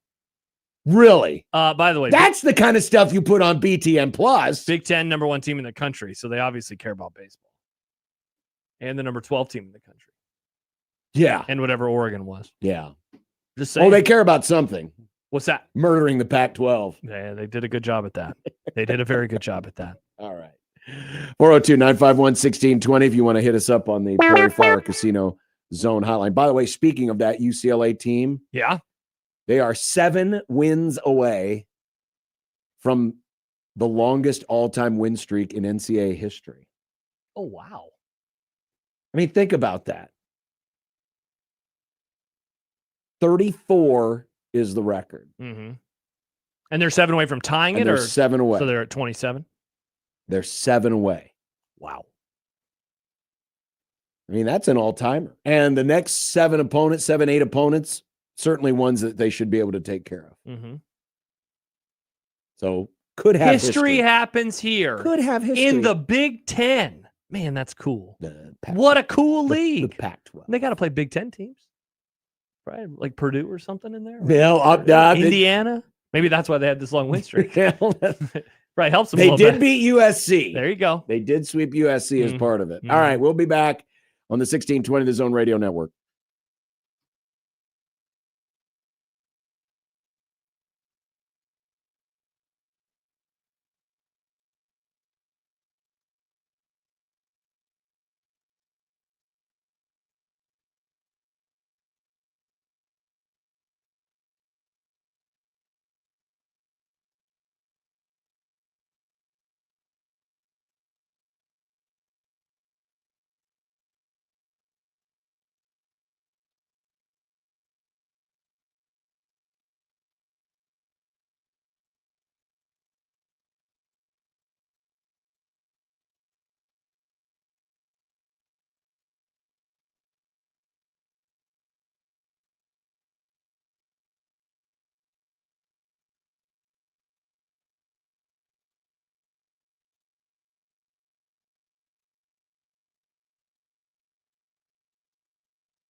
John, we got a tweet from our good friend, Jed. Talk to me, Jed. This is on the Liquid Trucking Zone Twitter feed. I always get a laugh each year when these dumb baseball fans talk themselves into hosting a regional. No one in the Big Ten that is not on the West Coast is hosting a regional, and put it on the long-term list. Nebraska will never host a regional again. Again? Whoa. Now that I wouldn't go that far. Whoa. That's spicy. Put that on a long-term list. That is spicy. Rattlesnake Ron texts into the show, 402-951-1620. What has better production quality? Sipple giving interviews with a phone that is on 5% battery life and his truck door opening and closing in the background, or BTN Plus? Oof. What's better? Again, I don't understand. You had 2 ranked teams. Yeah. Really good series. And nothing against spring volleyball, but that's the kind of stuff you put on the BTN Plus. Normally. Because it doesn't count. It's just a scrimmage. And yet, no, we're not going to. No, we don't want to do that. Why would we want to do that? Great opportunities for the young broadcasters, though. That's pretty cool. Yeah, just like the spring volleyball scrimmages are great opportunities for the refs. So the ref called a ball. Is that what they would say? That's what the socials were saying. I did not, because famously enough, I won't give the Big Ten any of my money. Well, it's way too expensive. Even if you wanted to get it, whatever, it's more than HBO Max. I ain't spending more on BTN Plus than I am in HBO Max. I'd rather be able to watch my Game of Thrones and my Bill Maher without you. Sure. I think the only person I know who could fully take advantage of a BTN subscription is Jack. He has one. Yeah. And I believe that he gets his worth out of it. Because he's truly a sicko. See, that's the thing. If you are wanting to have all of the sports that are not on regular television, it is, I guess in theory, it's a great deal. But I'm sure there's many people that want to watch Northwestern versus Purdue baseball. Sorry, Jack Mitchell is who I'm talking about. Mac McMaster. Mac CT7 says it's infuriating that BTN doesn't care about baseball. Yeah, they don't. Yeah, it's annoying. Because the Big Ten doesn't care about baseball. Yeah, and he adds, there should be a baseball game on BTN on Friday night, 3 on Saturday, and 2 on Sunday. Yeah, I mean, just given the raw tonnage of the sport, sure, you could put multiple games on. You could do triple headers. You could do all sorts of stuff. Do they even put softball on, or is that on BTN Plus? That's on BTN Plus too, isn't it? I think that, and they've got good. They've actually got legit softball teams too. Yeah, including Nebraska. Oh well, yeah. Things that would have, if this would have happened 1 year ago. Okay. 1 year ago today, put yourself in the mindset of 1 year ago today. What I am about to show you, for those of you watching on the stream, and describe to you for those of you on the radio, you would have seen 1 billion times on your timelines this weekend. Okay. But today, or not today, but it was put out today, but over the weekend at Oregon spring football practice, Dylan Raiola throwing to Dayton Raiola. Oh, look at the joy and the rapture. They're so excited. And now the brothers are going to celebrate. Don't hurt your leg. Oh, they're going to jump into each other and celebrate. Just imagine if that would have happened 1 year ago today. How many times it would have been insufferable. It would have been insufferable. It would have been really annoying. Oh my God, it's the future. Oh, it's back to looking for the TD. I have a tear in my eye looking at that. Oh yeah, would have been insane. Would have been insane. I didn't realize he was back. I didn't realize he was practicing already. He is. Good for Dylan. He is. And so Pesky Blues, a duck throwing a duck. Let's take a look at that pass. Anyway, let's take a look at that pass. Was it a little wobbly? Yeah, it's not. Ooh, yeah, a little. Yeah, it's a little wobbly. As Dylan said, in fairness, he was a little on the run there. It's not like he had a chance to set his feet. Yeah, I mean, all he can be is a little on the run. Yeah, definitely. Yeah, he looked a little off balance there. Yeah. Was there any defense, by the way, on this play? I don't see any defenders in this picture. Pesky Blues. There's somebody. There's there's one person. Wow, the Raiola's making it all about themselves. Who saw that coming? It almost seems like this was just for PR. Now, wait. Now, in fairness, this was put out by Oregon. This wasn't put out by the Raiolas. That's true. There could have been some whisperings in the ears. You think so? You should make a video where I hope he's still on the team when they play Nebraska in 2027. Oh, absolutely. I really hope that he comes back to Lincoln. Absolutely. Ooh. Also, it's still so I funny would to sign me. off on that every day. It's still so funny to me that when Dayton decommitted, that people thought that that was normal and not a sign of things to come. When he decommitted and then didn't commit to anywhere else until his brother committed to Oregon, and then he was suddenly going to Oregon or whatever. They kind of was. tipped their hand there. Yeah. Clarence says, I was literally waiting for the INT. No, remember, Dylan doesn't throw a ton of picks. You should have been waiting for the sack. Yeah, that's what I was waiting for. Yeah, he is not Calandria. Calandria videos, interceptions. Raiola videos, sacks is what you should be expecting when you watch those. Yeah. Beringer fan says it would have been oversaturated last year, and JB would have been leading the charge. You would have been leading the charge, John? No, I wouldn't have. I would have been making fun of everyone going on and on and on about a stupid play that happened in practice. Yeah. I wouldn't have been the one leading the Look at that. charge. We're talking more about this than any Husker practice videos that came out this spring. Well, we spent more time on this than any of the other stuff. Well, that's because there weren't any Husker Really? practice videos because they kept it very I saw quiet. a few videos. Yeah, but What do you think about the celebration of running and jumping into a guy? How do you feel about that one? Doesn't seem like something you would like. I don't like it because there's I think the Worry about chances injuries? I think the chances of getting hurt, Especially Dylan. because you're jumping People up in the forget, air. Broke his leg.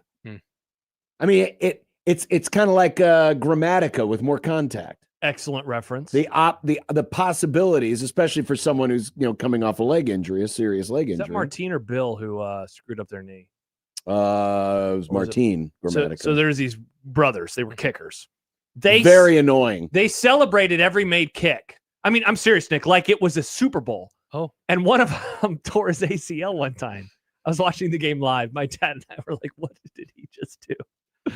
You don't want to do that. No, you're the kicker. As a celebration, it's okay, but I'm more worried about the injury. Fair. I think that's very fair. They should have just walked up to each other and shook each other's hand. Said, congratulations. Your hand. Good job. This by is the Raiolas. only time we're actually going to complete a pass to each other. No, Because you'll probably be gone next year. Hey, in fairness, wait, who will be gone? Which one will be gone? Both. Because in fairness, he probably will play a lot this year because Oregon is going to be beating the crap out of teams, especially in the non-con. So Dylan's going to get some actual minutes this year, assuming he's second string. Like in the non-con, like Oregon runs teams off the field. Chance says, hot take, is Dylan faking the severity of his injury to justify sitting this year? Wow, that is a hot take. Whoa. Well, he's not sitting. He's obviously practicing. Husker Homer says, didn't Mornay Pearsonell break his leg celebrating? So he tore up his... He was the one that got bit by the sprinkler head, right? That was at Purdue. He had also gotten hurt in camp before the season started, but I don't recall that it was a celebration injury. So I don't think so. I don't remember that. Email Equitable Bank inbox from Kenny. Third Raiola throwing to fourth team Raiola. Oh, man. People really have turned on that guy. They have. See, that's the thing. A year ago, no one would have done this. They would have been like, yeah, Dylan. Exactly. That's what I'm saying. Dylan. 1 year ago, your timeline would still have this video showing up in it. Steve says, why 5 weeks later, it'd be showing up. Hey, remember that one time the brother threw the brother? That was cool, right? Hey, he says, why are you still talking about that effing attention whore? Nobody here cares anymore. Yeah, John, why are we talking about this? Nice topic, John. Because I think he's the same amount of attention wanting as he was when he was here. Definitely. Dylan Raiola. Hey, remember, everyone liked the attention. They did until they didn't. They did until they didn't. Mm-hmm. Happens all the time. Mm-hmm. Just like Wisconsin athletics losing important leaders happens all the time. I have a tweet to read when we get to that topic. Well, are we doing it next? We're going to do it next. I have a topic or a tweet to read that will be a fun entry point into this discussion. Well, I look forward to it. Also, Mitch Sherman to come as well on the 1620 The Zone Radio Network.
Bert Kreischer is back in the Metro this fall. It's the Permission to Party World Tour coming Sunday, December 6th to Mid-America Center.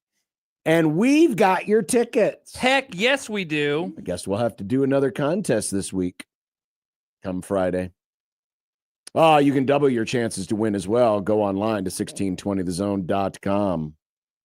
Man, we are your hookup for comedy and concert tickets and everything. We're almost like an FM music station. We are almost like an FM music station. Because we're all really funny guys. We're the original Z. Get it? Hey, Get by it? the Zone? way, so Ken Pomeroy of Ken Pom Another guy with a name. put out something called the 2026 Champion Ball Knower of the Year. And I am very happy to report that Josh Peterson, who posted 40 correct picks, 2 clear of everybody else, won the Ball Knower of the Year. Now, in his story, he writes, Josh is an enthusiastic Temple fan, which I haven't told you that, but John, I love the Owls. So bow to me, the Ball Knower of the Year, me, Josh Peterson. Well, then why aren't you stealing better? TVs. Why aren't you better at predictions? I want to make you guys feel like you're not idiots, is what I want to do. Congrats to Josh, he writes. Thank you, Ken Pom. I appreciate you. Well, you have made the comparison. I have. That what Wisconsin athletics and Wisconsin football, namely, is going through is starting to pattern the early days of the Peterson-Callahan era, the post-Solich era of Nebraska football. Yeah. And you've made different examples, obviously, bringing in a coach from the outside who maybe didn't fit. They fired a homegrown dude in Paul Chryst, even though he had been very successful, just not as successful as the guy before. They brought in an outsider, and all of the things that you hear about them is they went away from identity. It's not working, yada, yada, yada. And so they are about to enter into their Bo Pelini era, which is when they're going to bring back Jim Leonard. And Jim Leonard is going to be their next head coach. Put that on the list. Who's going to be Wisconsin's Scott Frost? That is going to be Russell Wilson eventually. And I can't wait because he's going to be a freakazoid. I cannot wait for that era. But that is where they're at right now. And their Mike Riley will be Mike Riley. They will bring Mike Riley in a couple of years. Russell Wilson was successful, though. Not as a... Yeah, so with Scott Frost, he won a national championship. Yeah, but Russell won a Super Bowl. Well, the school itself, similar to Nebraska over the years, has had a leadership void. The system president was fired last week. And recently, the chancellor Palpatine moved on to become the new president at Columbia. Got out of Dodge. Then so that was 2 leaders. And their leadership structure is similar to Nebraska's. There's a system president because UW encompasses many campuses like Green Bay, Milwaukee, Madison, which is, of course, what we think of as Wisconsin, similar to how we have Lincoln, Omaha, Kearney, UNMC. So there's the president. Then there's the individual chancellor of each of the campuses. Well, the Badgers have lost their chancellor. Yeah. And then yesterday, on the heels of losing so much for that Big Ten dominance, the hockey national championship. They blew it. I lost out on my predictions point. Thanks, Denver. Athletic director Chris McIntosh has been announced to be leaving so that he can join Tone in the Big Ten office as the deputy commissioner for strategy. They made the job, right? That was a new job. They created a job for him. What a cool title. Say that title again. Deputy commissioner for strategy. Wow, that's a mouthful. His role will focus on shaping the broad strategy of the league. You're going to love that. What a great guy. So this is the guy who's going to say, hey, you know that idea where we just pilfer? We just blow up the entire sport. That's what we should do. He'll be like, sign me up. That's what he's going to do. Sounds great to me. But from the Wisconsin side of things, so now they're without a president. Yeah. They're without a chancellor, or at least a permanent chancellor. And now they're without an athletic director. Now, Nebraska never got into this territory, did they? Where they had all 3. I mean, I guess it did get a bit wonky a handful of years ago. It did. I mean, This Nebraska's never happened been in through, the Callahan era, though. Nebraska's been through its leaders. Yeah. A lot of this stuff was happening during the Pelini Riley era, right? Because Harv stuck around for a while. The president didn't change. Harvey Perlman, Nick. But we've talked about it before, how important it is to have alignment, leadership, everybody on the same page. It's hard to be aligned when you don't have people. Also, yes, and also, so I think in permanent positions. I think there's a good comp to be made between an athletic director leaving here and when it happened at Nebraska, because while almost all the athletic directors got fired at Nebraska, there was one who did leave on his own volition. And I thought that, I guess I was really young when it happened, so I don't want to retroactively say that I knew it at the time as a 13-year-old. But in hindsight, Bill Byrne getting out of Dodge when he did is such an obvious sign of, I don't want to be here and have to make a decision about Frank, because he left before.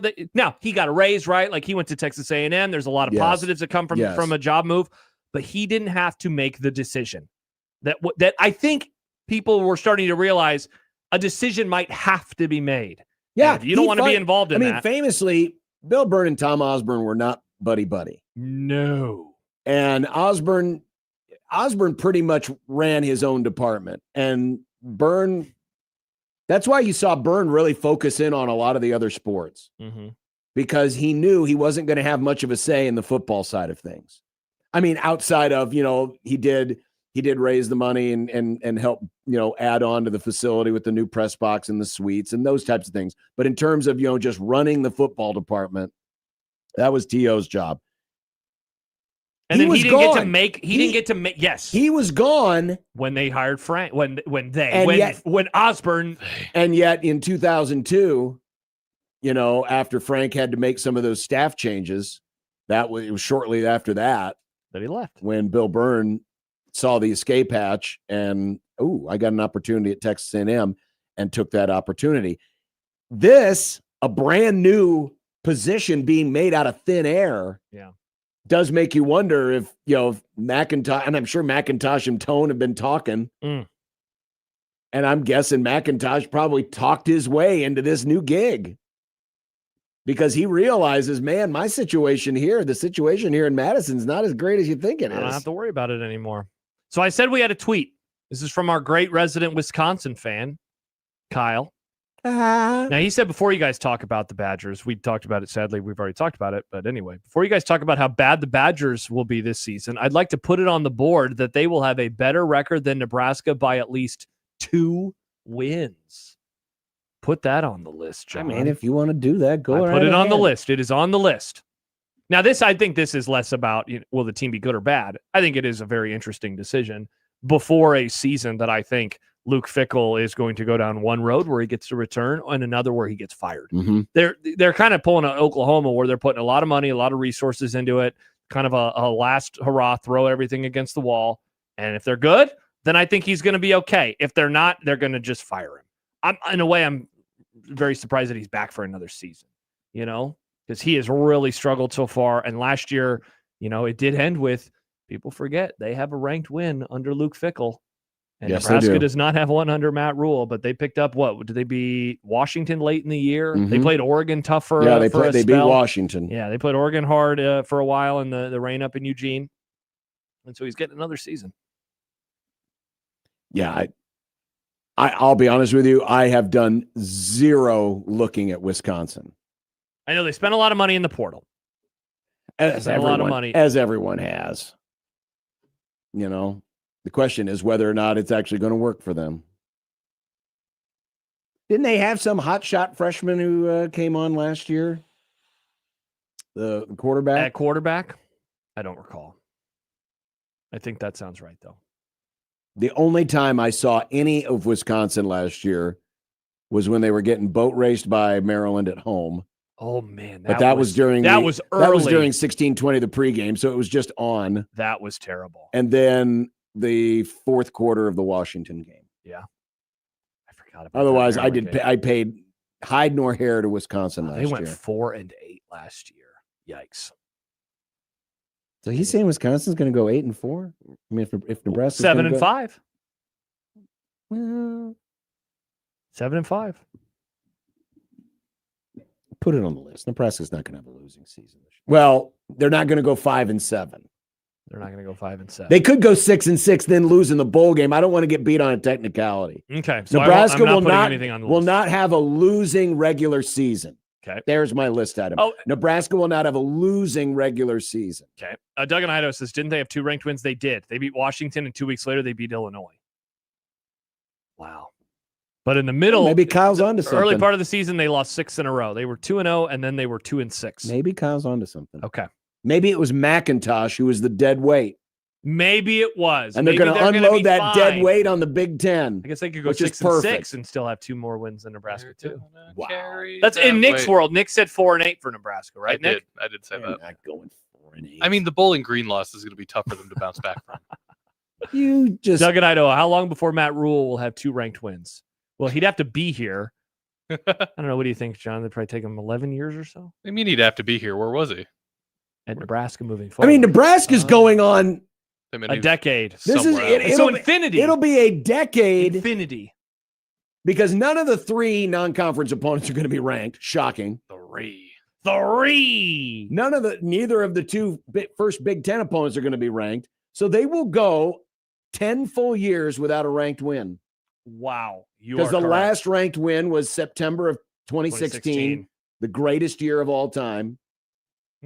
I made when they lost, when they beat Oregon. That's the last ranked win. Nebraska football is going to go a full decade without a ranked win, unless somehow you can get Ohio or Bowling Green. Maybe your guy, Pat Fitzgerald, and Michigan State will start off undefeated, and they'll hop in the top 25. Yeah, but then Pat Fitzgerald will probably beat Nebraska.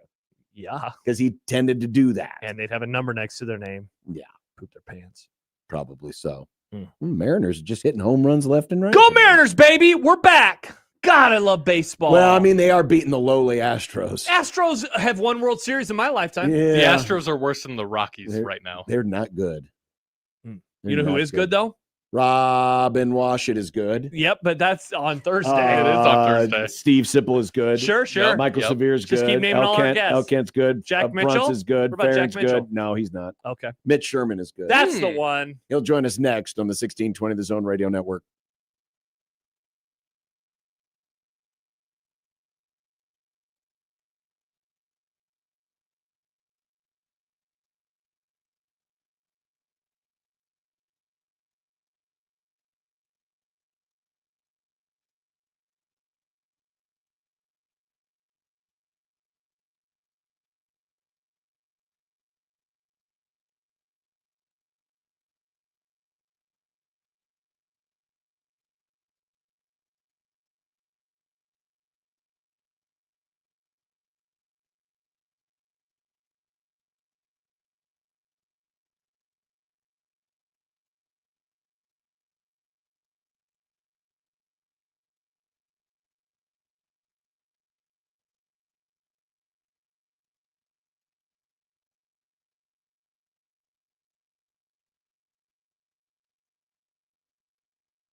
Mitch Sherman of The Athletic joining us.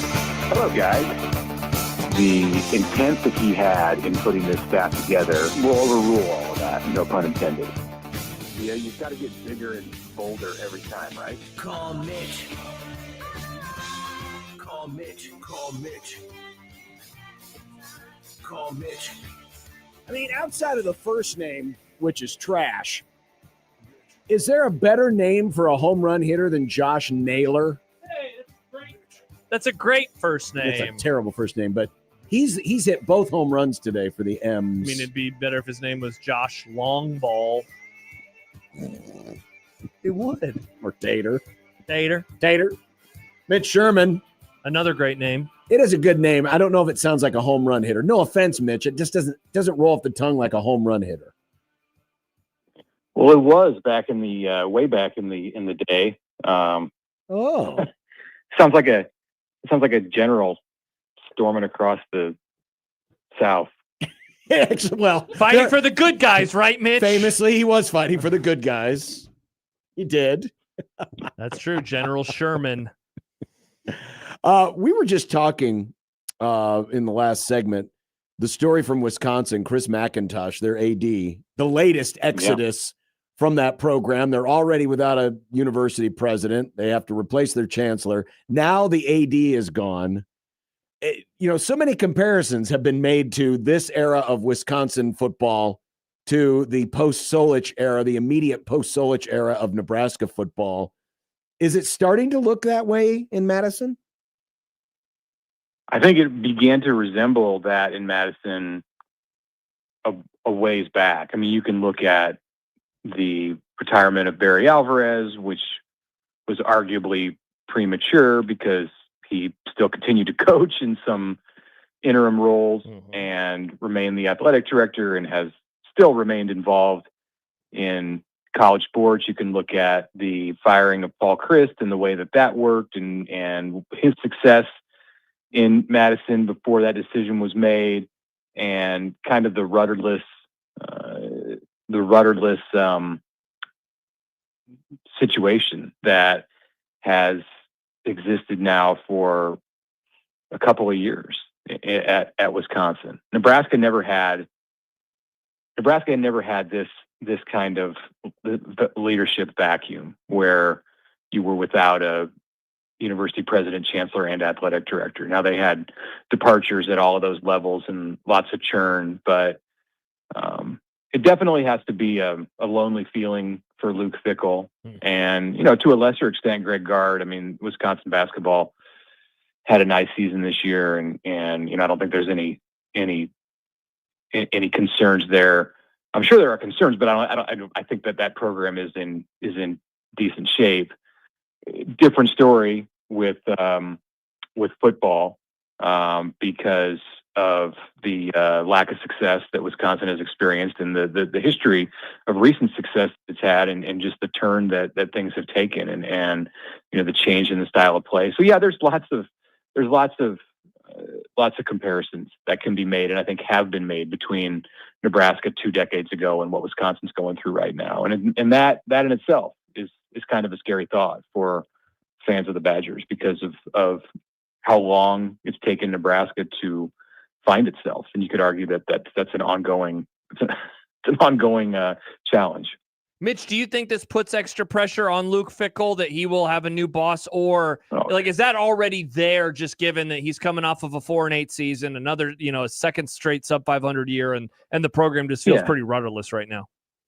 Yeah, it's definitely already there, but now he's going to be working for an athletic director who didn't hire him. And you see, it wasn't like McIntosh, the move that he made to the Big Ten, the Big Ten announced his new position, created a position for him, announced the position today. And it looks like, whether this is the case or not, but it looks like McIntosh was trying to get out before the storm closed in on him because he has bosses that will be hired and they're going to look at the situation with Wisconsin athletics and in particular with football and what he's done to improve that and how Luke Fickell was his hire and he's going to be judged on that. So this absolutely adds to the stress level and whatever kind of hot seat Luke Fickell was on. I think it was already pretty hot. I'm sure. I know it was already pretty hot, but now it's even a more difficult road for him to navigate because his boss and his boss's boss are not going to have that kind of understanding of what he's been through in the last few years and the challenges that he faces right now. They're just going to come in and judge him on the baseline of having coming off of a losing season, and it's going to be difficult, I think, for him to rebound in the way that Wisconsin needs in order for them to see it in the place that they want. This is quite the bit here for the Big Ten, just making up new positions to help out embattled athletic directors. I mean, deputy director for making copies, deputy director. Happens a lot to former Wisconsin athletic directors. It certainly does. Yeah, I mean, it happened with Alvarez. They just gave him a position. So, I mean, they've got the money to burn, apparently. Moving on to Nebraska athletics. So this past weekend for baseball, the Kansas game had a lot of emotion to it. KU kind of brought it. Will Bolt even kind of alluded to that, saying, hey, they kind of brought it. We didn't. This was an emotional series this past weekend at Oregon, dropping 2 out of 3. Do you have any concerns about baseball after this last week, which has been their least successful week of this season so far? Yeah, Will certainly brought it against Kansas, and he brought it enough to get himself ejected in the 9th inning. I thought, look at the losses that they had. It was a 2-run game against Kansas, which is in contention in the Big 12 and is nationally ranked, and went and swept UCF. And then, at Oregon, the 2 losses were 1-run games where Nebraska had the go-ahead run on second base on Friday night and the tying run on second base on Sunday. So, they're about as close as you can get, and they were intense games. And there was definitely some emotion on Sunday with a bench emptying incident. And, you don't like the results at all. To be 1-3, it has real ramifications for Nebraska. That's going to make it more difficult, much more difficult now for Nebraska to get back in position. It was already fighting an uphill battle to host a regional, which has been the long-term goal for this program and for Will Bolt. And that became a lot more difficult after a 1-3 week, but I think it's still a very good team, and they showed a lot of fight. And I don't think long-term that, unless this snowballs and they didn't play bad baseball in any of those 3 losses. So if it snowballs into something where they're playing bad baseball, and they go on a losing streak, yeah, then that's a problem. But I don't think that's the makeup of this team. Like, they have a lot of good players, and they're solid all around. Like, there's not an area that maybe this weekend with USC coming in, USC's a great pitching team, and you can see Nebraska struggle to score runs. But I don't think that means all of a sudden Nebraska's a bad hitting team. For 40 games, almost, they've been a good hitting team. They've been a good pitching team. They've played good defense, and I don't see any reason why that won't continue and right into the postseason. The challenge that they have is that it's going to be tough to get back to a place where they're looked at as one of the top 16 teams on Memorial Day. I was going to say, Mitch, do you think that is, would you go as far to say as impossibility or just like extremely difficult for that to happen? It's not impossible. They could sweep USC this weekend. We looked at these 9 games before Nebraska played Kansas last Tuesday, and said this is going to make or break their hosting chances. And they have to win more of these than they lose. And it would be very beneficial to win both of the weekend series. Now, you lose the Oregon series by the closest of margins, and that could be made up in the win-loss column if you just completely take care of business against SC. Even a series win, you're 3-3 in those 2 vital weekends, and some of that's going to just depend on like what else happens nationally to other potential host teams, what happens in the Big Ten, how do Oregon and USC finish in the league. UCLA is not going to be a factor for Nebraska because the Huskers don't play them, and they may be able to get the chance in Omaha. But by that time, I think the host sites are pretty much determined. You can play your way into one if you're like 1 or 2 spots out when the Big Ten tournament comes around, but that's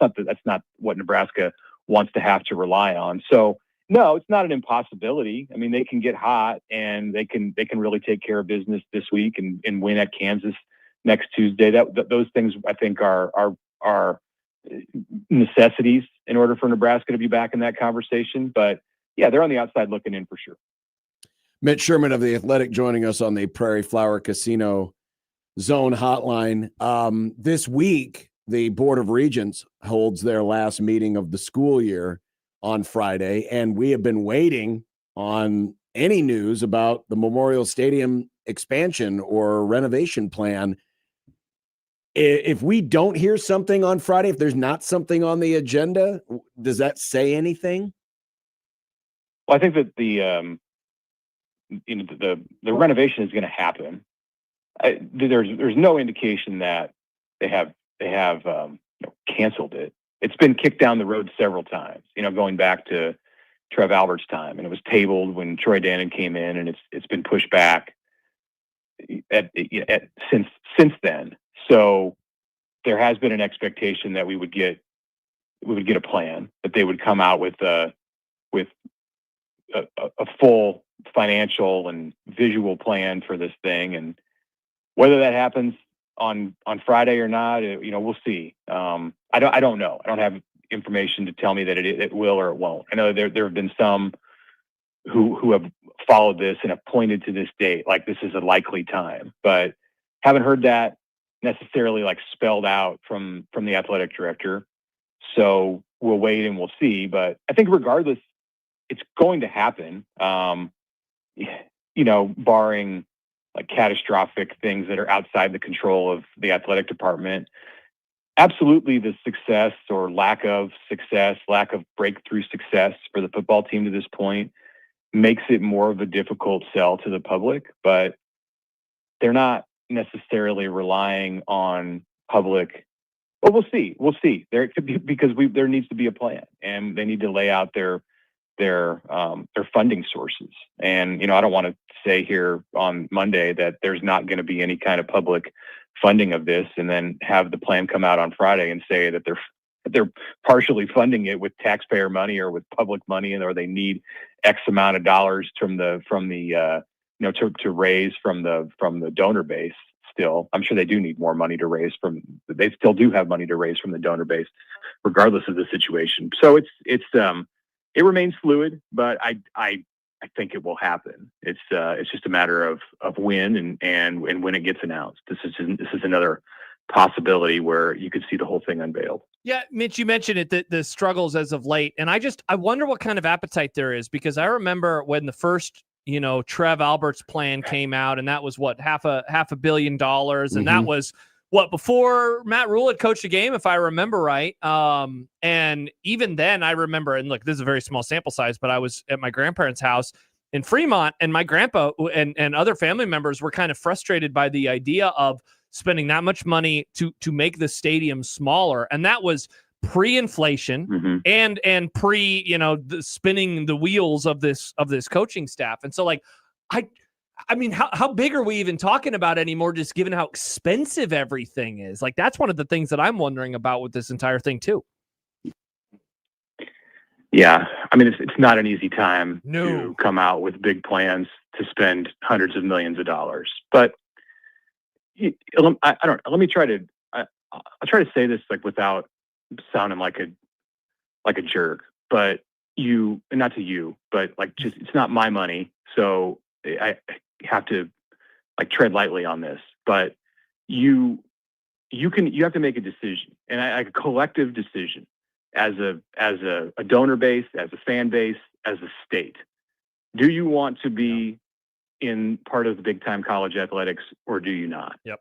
Because you can't do it if you're not willing to spend.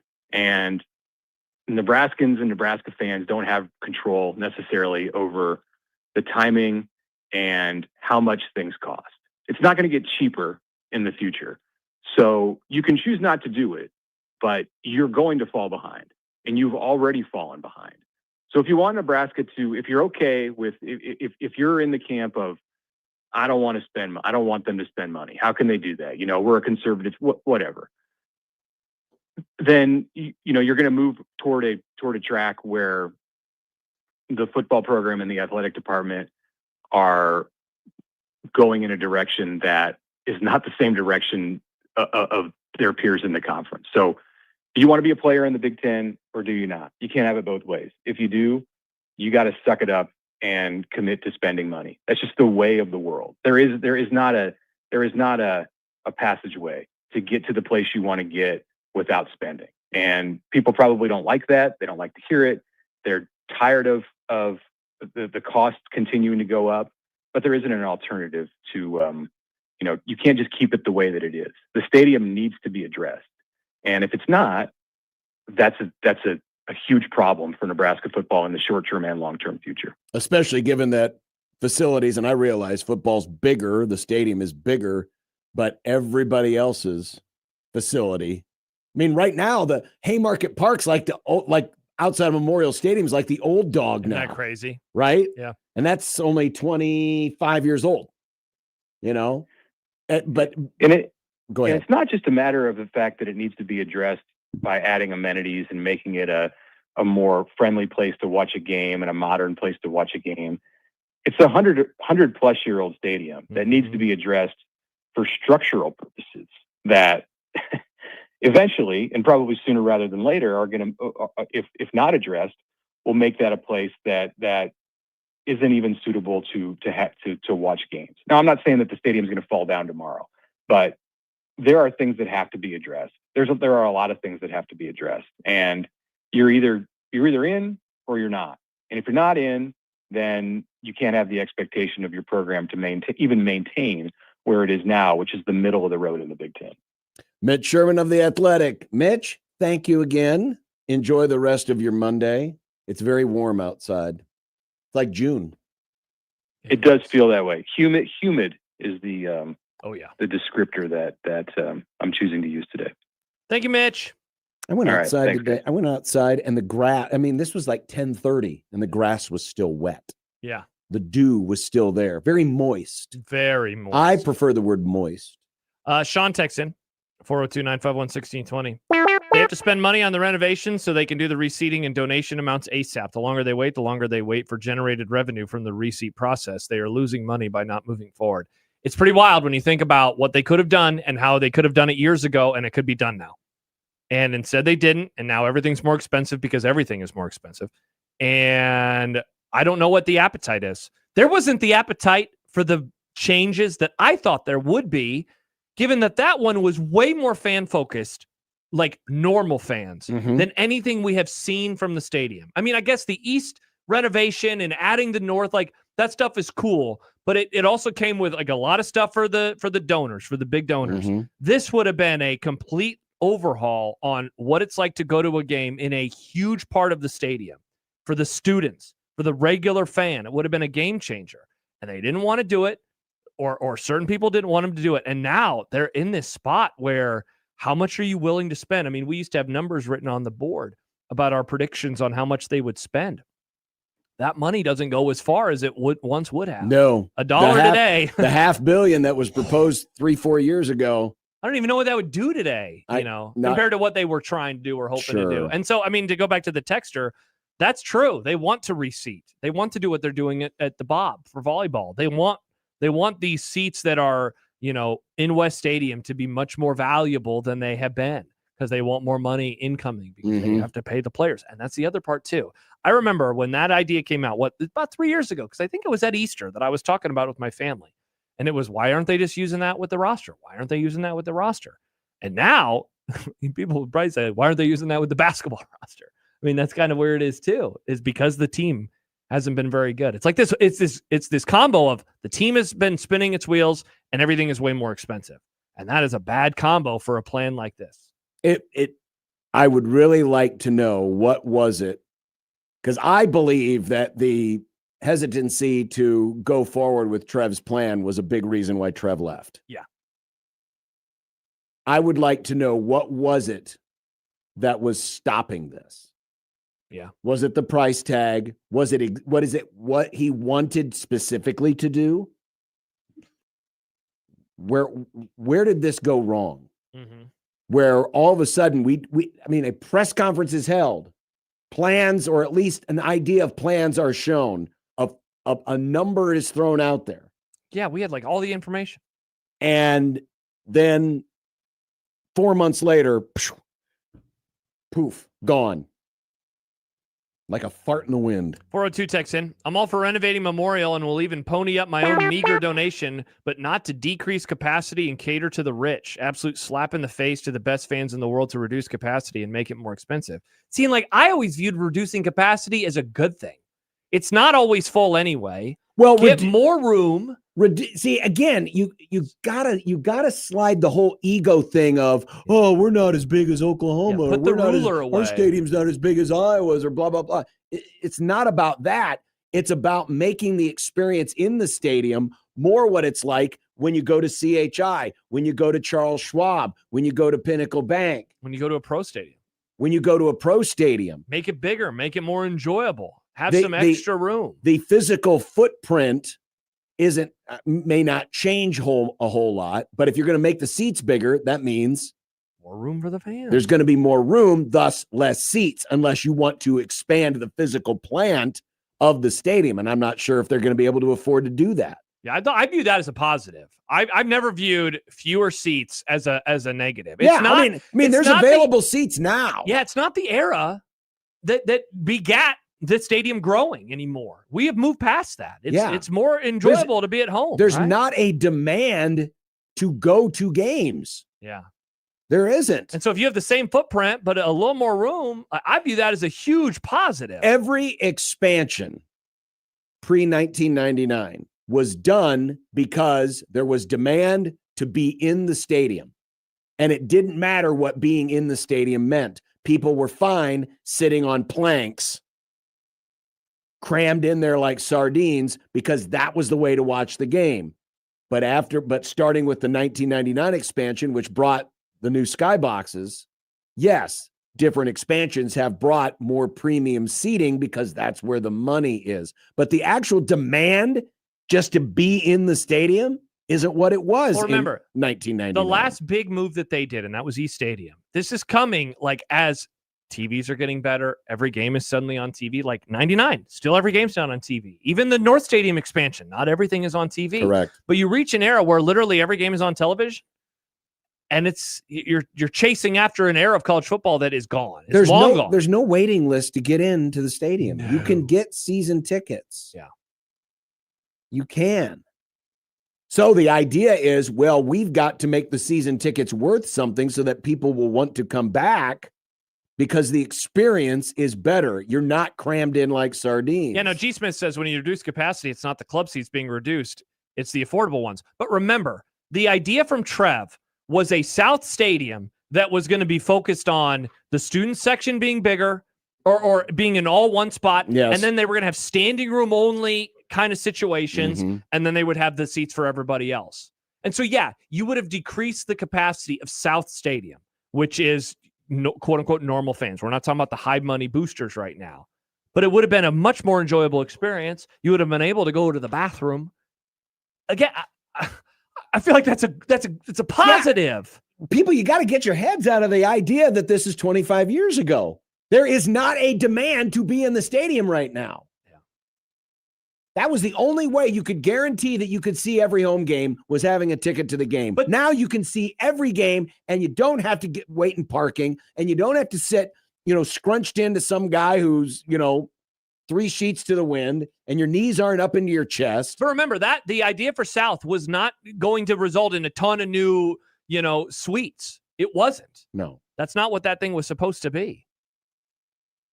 I mean, one of the things they will definitely do is they will turn the West Stadium into more club-like seating. Yeah, now whatever plan is next, like I'm going to be with the folks in here because I don't think it will emphasize the regular fan. No, that's not happening.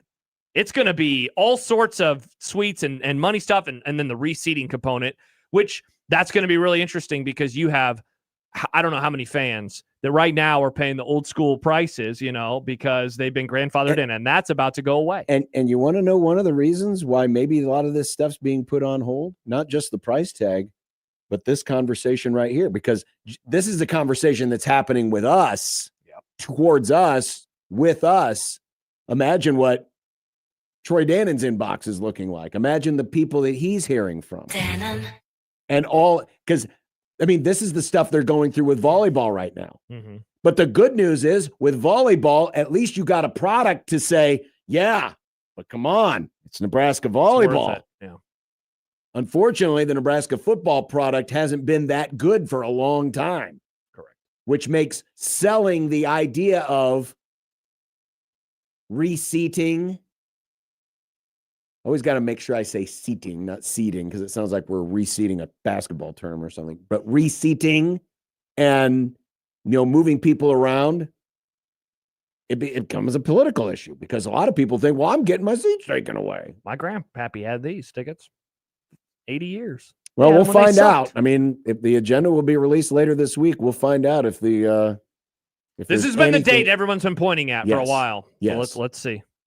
402-951-1620. We will return with more of the Grum on the Unsportsmanlike Conduct Grum on the 1620 The Zone Radio Network.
Tomorrow, the Grum will be in Crime Town. Well, some of the Grum will be in Crime Town. One of the Grum will be in Crime Town. 2/3 will still be here. 2/3 majority. Yeah, but the most important part of the Grum will be in Crime Town. No, I'm here. For Nebraska and Creighton baseball. Round 2. Whoa. I saw round 1. Nebraska could win the series. It could. They could. Here is Andy on the Prairie Flower Casino Zone hotline. Hello, Andy. Hi, Andy. Hey, how's it going, guys? Good. Man. Hey, I just want to touch base on the stadium thing. If we're going to put $800 million into the stadium to put more lipstick on the pig, don't get me wrong. I love Memorial Stadium, but good grief. I mean, you add another $400 million to that. And again, not my money, but we could set up a brand new stadium and have all the amenities and everything could be done even better. I mean, pro stadiums are being built for $1 billion too. It just, with football now, I think the new magic numbers putting $800 million. Sorry, no, go ahead. Go ahead, Andy. I was going to say I can't see putting $800 million into a 100-year-old facility. It's just at some point it's going to have to be done. That's all. Thanks. Well, the idea, Andy, and appreciate the call, is if you do it right, you can make this facility last a lot longer. And by the way, the number, I mean, if you're going to do, well, how big are we talking? Let's just say 70,000. Oh my gosh, that would cost like $2 billion. Exactly. That's what I'm saying. If right now, the magic number is probably closer to $2 billion if you're going to do a 70,000 seat stadium, quote unquote, right. $800,000 will get you what Northwestern is doing, and that's going to be like $800 million. Yeah. And that's going to be like a 30-something thousand seat stadium. Correct. I mean, if people are freaking out about losing a few thousand seats, imagine the sticker shock of that. Remember, that much money in that few seats. And remember, 70,000 is less one that currently have now. Correct. But so, I'm spitballing here, but I think I'm fairly comfortable in saying to do a 70,000 seat stadium right, with all the amenities that will generate money, you're probably looking at $2 billion. How many seats would people collectively be okay with? Like, that's lower. Would people be okay with 60? I think 70 is kind of the low ball. Man, that's crazy. You just, might be right. That's just my guess. Again, like if you just judge it off of the quick reaction. People are freaking out now by going under 80. Yeah. Yeah, you're right. If that's true, and I don't think you're wrong, like, because I want to say, like, just do 60, but I think you're right. Then maybe they won't ever have a new stadium unless they have to, which that's a scary proposition, because why do they have to? Because the other thing's falling apart. A couple comments. And Fight says 76,000 is still associated with the Osborne 80s. See, maybe you just got to get to a point where a certain part of that fan base is not around anymore. And I'm not wishing that upon anybody. But eventually, like, does my generation care as much about the size of the stadium? I don't know. I know yours does, and no older than you do, because I talk to those people. Sure. I don't know if mine does. Sure, but we're not in that world anymore. I know. Because college football went through that period for a long time where it was like an arms race. Michigan, Penn State, Ohio State, to have the biggest stadium. Well, our stadium is bigger than your stadium, and it just becomes this stupid measuring contest. Get out the ruler. Some comments that are very similar. G. Smith says, "Do you not think if they got better, then demand would increase? 25 years ago, the product on the field was better." Katie said something similar on the Liquid Trucking Zone Twitter feed. There's not demand because they've been irrelevant for a decade. If they won, demand would be high. I think I mostly agree. The argument that I would still make, though, is it is easier to watch games at home than it is to deal with the Saturday. Like, I've heard stories of Alabama and Georgia dealing with these types of things. Sure. That doesn't make sense if it's just about success on the field. Right. Because it's not. It's about being at home. And I like my couch, and my beer is cold in the fridge, and it's not $12, and the bathroom is right down the hall, and I can take my dog for a walk at halftime. Like, there are all these things at home that you cannot do. If you smoke cigarettes, I can go outside and I can go back in the house. Like, there are all these things, that you just cannot do at a football stadium anymore. I do think, again, I think they're mostly right. If the program suddenly took off, there would be an influx of people who want season tickets, and I want to get back in, and I don't want to miss out. But is that number as high as it once was? I don't think so. I don't think so either. I don't think so. I don't think so either because we as a society have changed in terms of the viewing experience. And remember, it's still, relatively speaking, a small population state. Mm-hmm.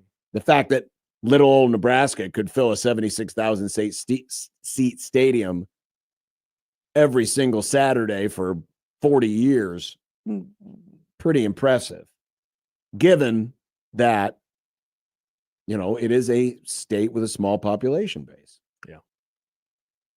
And let's face it, back then it was a hell of a lot more affordable. Today, it's not as affordable. Especially with the season ticket component of you need to donate all those things. Bingo. Yeah.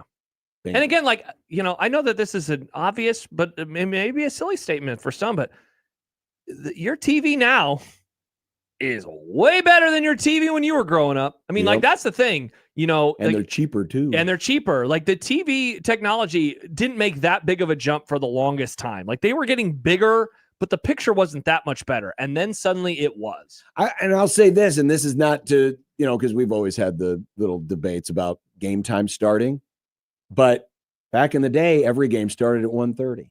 Sure. And so you just plan. And now with the way, because remember, kickoff times are not set based on how many people are in the stadium. It's based on how many eyeballs they think they can get on television. Yeah. And then you got to plan all your stuff around it. And I think that part of it too, for some people, it's like, they're going to play at 7:00 at night. I'm not going to get home until 3 a.m. And I'm just going to stay home and watch. There's that component of it too. There's a lot of different things that go into it. Certainly the success of the team. That's a big part of it. That is a big part of it. But it's been long enough now since the true success of the team that I wonder how much more demand there will be. It's one thing when Nebraska basketball is doing well, you're only having to fill a 15,000 seat building. It's easy. You're filling an 85,000 seat building. A lot more difficult. Cody texts in, I think the Minnesota Gopher Stadium is about the stadium out there, and the size is about perfect. And that's interesting because that's 50,000. And I've been there. That stadium rules. Not a bad sight line in the entire building. On the other hand, Max writes on YouTube, 60-something thousand, that's weak. Big game ticket prices would be absurd. And again, it's just lame. It's like, on one hand, I don't care. I'm not getting out the ruler. I think 50 is sweet. I think 60 is I think that's a really great number. But I think that you're right. I don't think that the common fan is like, no. But I don't know what the club seating situation is at Minnesota. I think not very many. It's pretty much just up there. Like Nebraska would need it to go all the way around. Yeah. All the way around the stadium. Because, that is pretty much just seats. Maybe over here, I can't really tell. I don't think so. Maybe right in that building. But remember, it's about the revenue generation. Yep. It's about the revenue generation. All right, when we come back, college football news has looked at the schedules. Hell yeah. And have projected the records. We're going to tell you about that, and it's a Michael Severe Monday coming up on 1620 The Zone Radio Network.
Welcome back to the Grum. We have our first set of college football predictions from one of the publications. Now, I don't believe College Football News actually does a physical publication anymore, or have ever. I don't think they ever have. I don't believe they have. But they have projected, just based on the schedule, all 18 teams in the Big Ten Conference and what their record will be. Would you like to know what they are? I would, John. You've been teasing me for so long. Stop edging us, John. Ohio State. Mr. Goon. Ohio State. 11-1. Hell no, they are not going 11-1 this year. Let him cook. No, I will not let him cook that recipe. That's a bad recipe. Well, they've lost way too much talent. Ohio State's schedule this year. They do have Jeremiah Smith. They have Indiana. Jones. They have Michigan. Here's they have Nebraska. Here's how Nebraska, John. Here's how CFN did it. They did it by category of certain wins, likely losses, and 50-50 games. Don't they know about should win, might win, will win, won't win?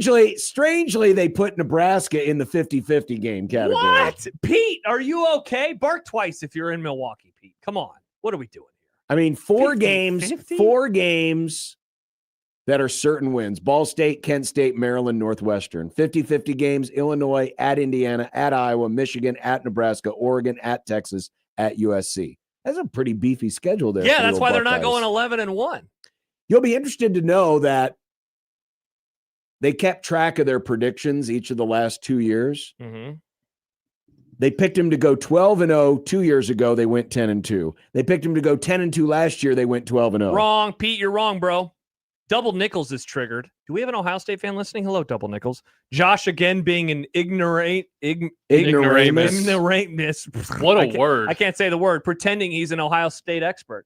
Sorry that I know ball. Sorry that you're not going undefeated this year. No, I said they're going 11-1. They're not going 11-1.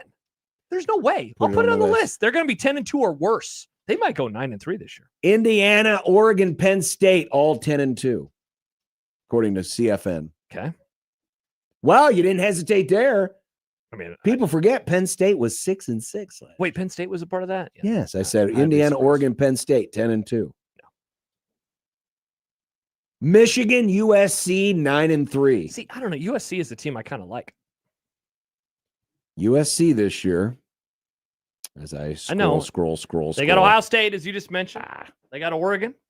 And Oregon. They don't have Nebraska. I got too many tabs. So they don't have a free win there. USC, certain wins. Fresno, Louisiana, Maryland, at Rutgers, San Jose. That's a lot of certain wins. Likely losses at Indiana, Ohio State. 50-50 games. Oregon, at Penn State, at UCLA, at Wisconsin. At UCLA? Yeah. Pete, are you okay, man? What's going on with this guy? UCLA? Feels a little in year one under Bob Chesney? They had a really good, according to Bill Conley, they had a really good. But year one, they're going to beat USC's a portal playoff class. contender. Next up, let's say, so those are the 9-3 teams. 8-4, Illinois and Washington. 8-4. That actually sounds about right. 7-5. Notice I haven't said a team yet. 7-5. Iowa, Minnesota, Wisconsin. Well, so maybe they will have 2 more wins in Nebraska this year. 6-6. Nebraska, UCLA. Nah. Wrong again, Pete. Wrong on who? Nebraska. They're going 5-7 this year. It's a weird way to say 4-8. Here's what they had to write. Start with the letter F.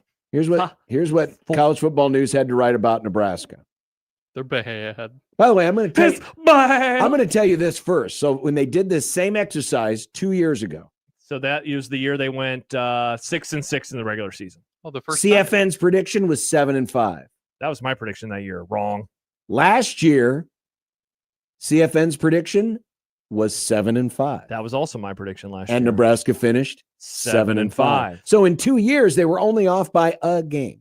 I was as well, but you're not praising me. A broken clock is right twice a day, John. You're not praising me, John. Almost certain wins. Nowhere Josh. Almost certain wins. Bowling Green, North Dakota, Ohio. Just almost certain? Yikes. Tough look for Nebraska. Well, in fairness, that's the category everyone got, was almost certain I thought wins. it was certain wins. My bad. Likely losses. Indiana, Ohio State, Oregon. Yeah.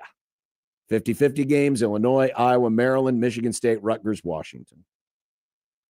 Is Iowa 50-50 game? I mean, in fairness, most of the Iowa games do go down to the wire. In opposite of fairness, they always lose them. Yeah. So it's like hard to imagine them winning it when they never do. Well, let's do 60-40.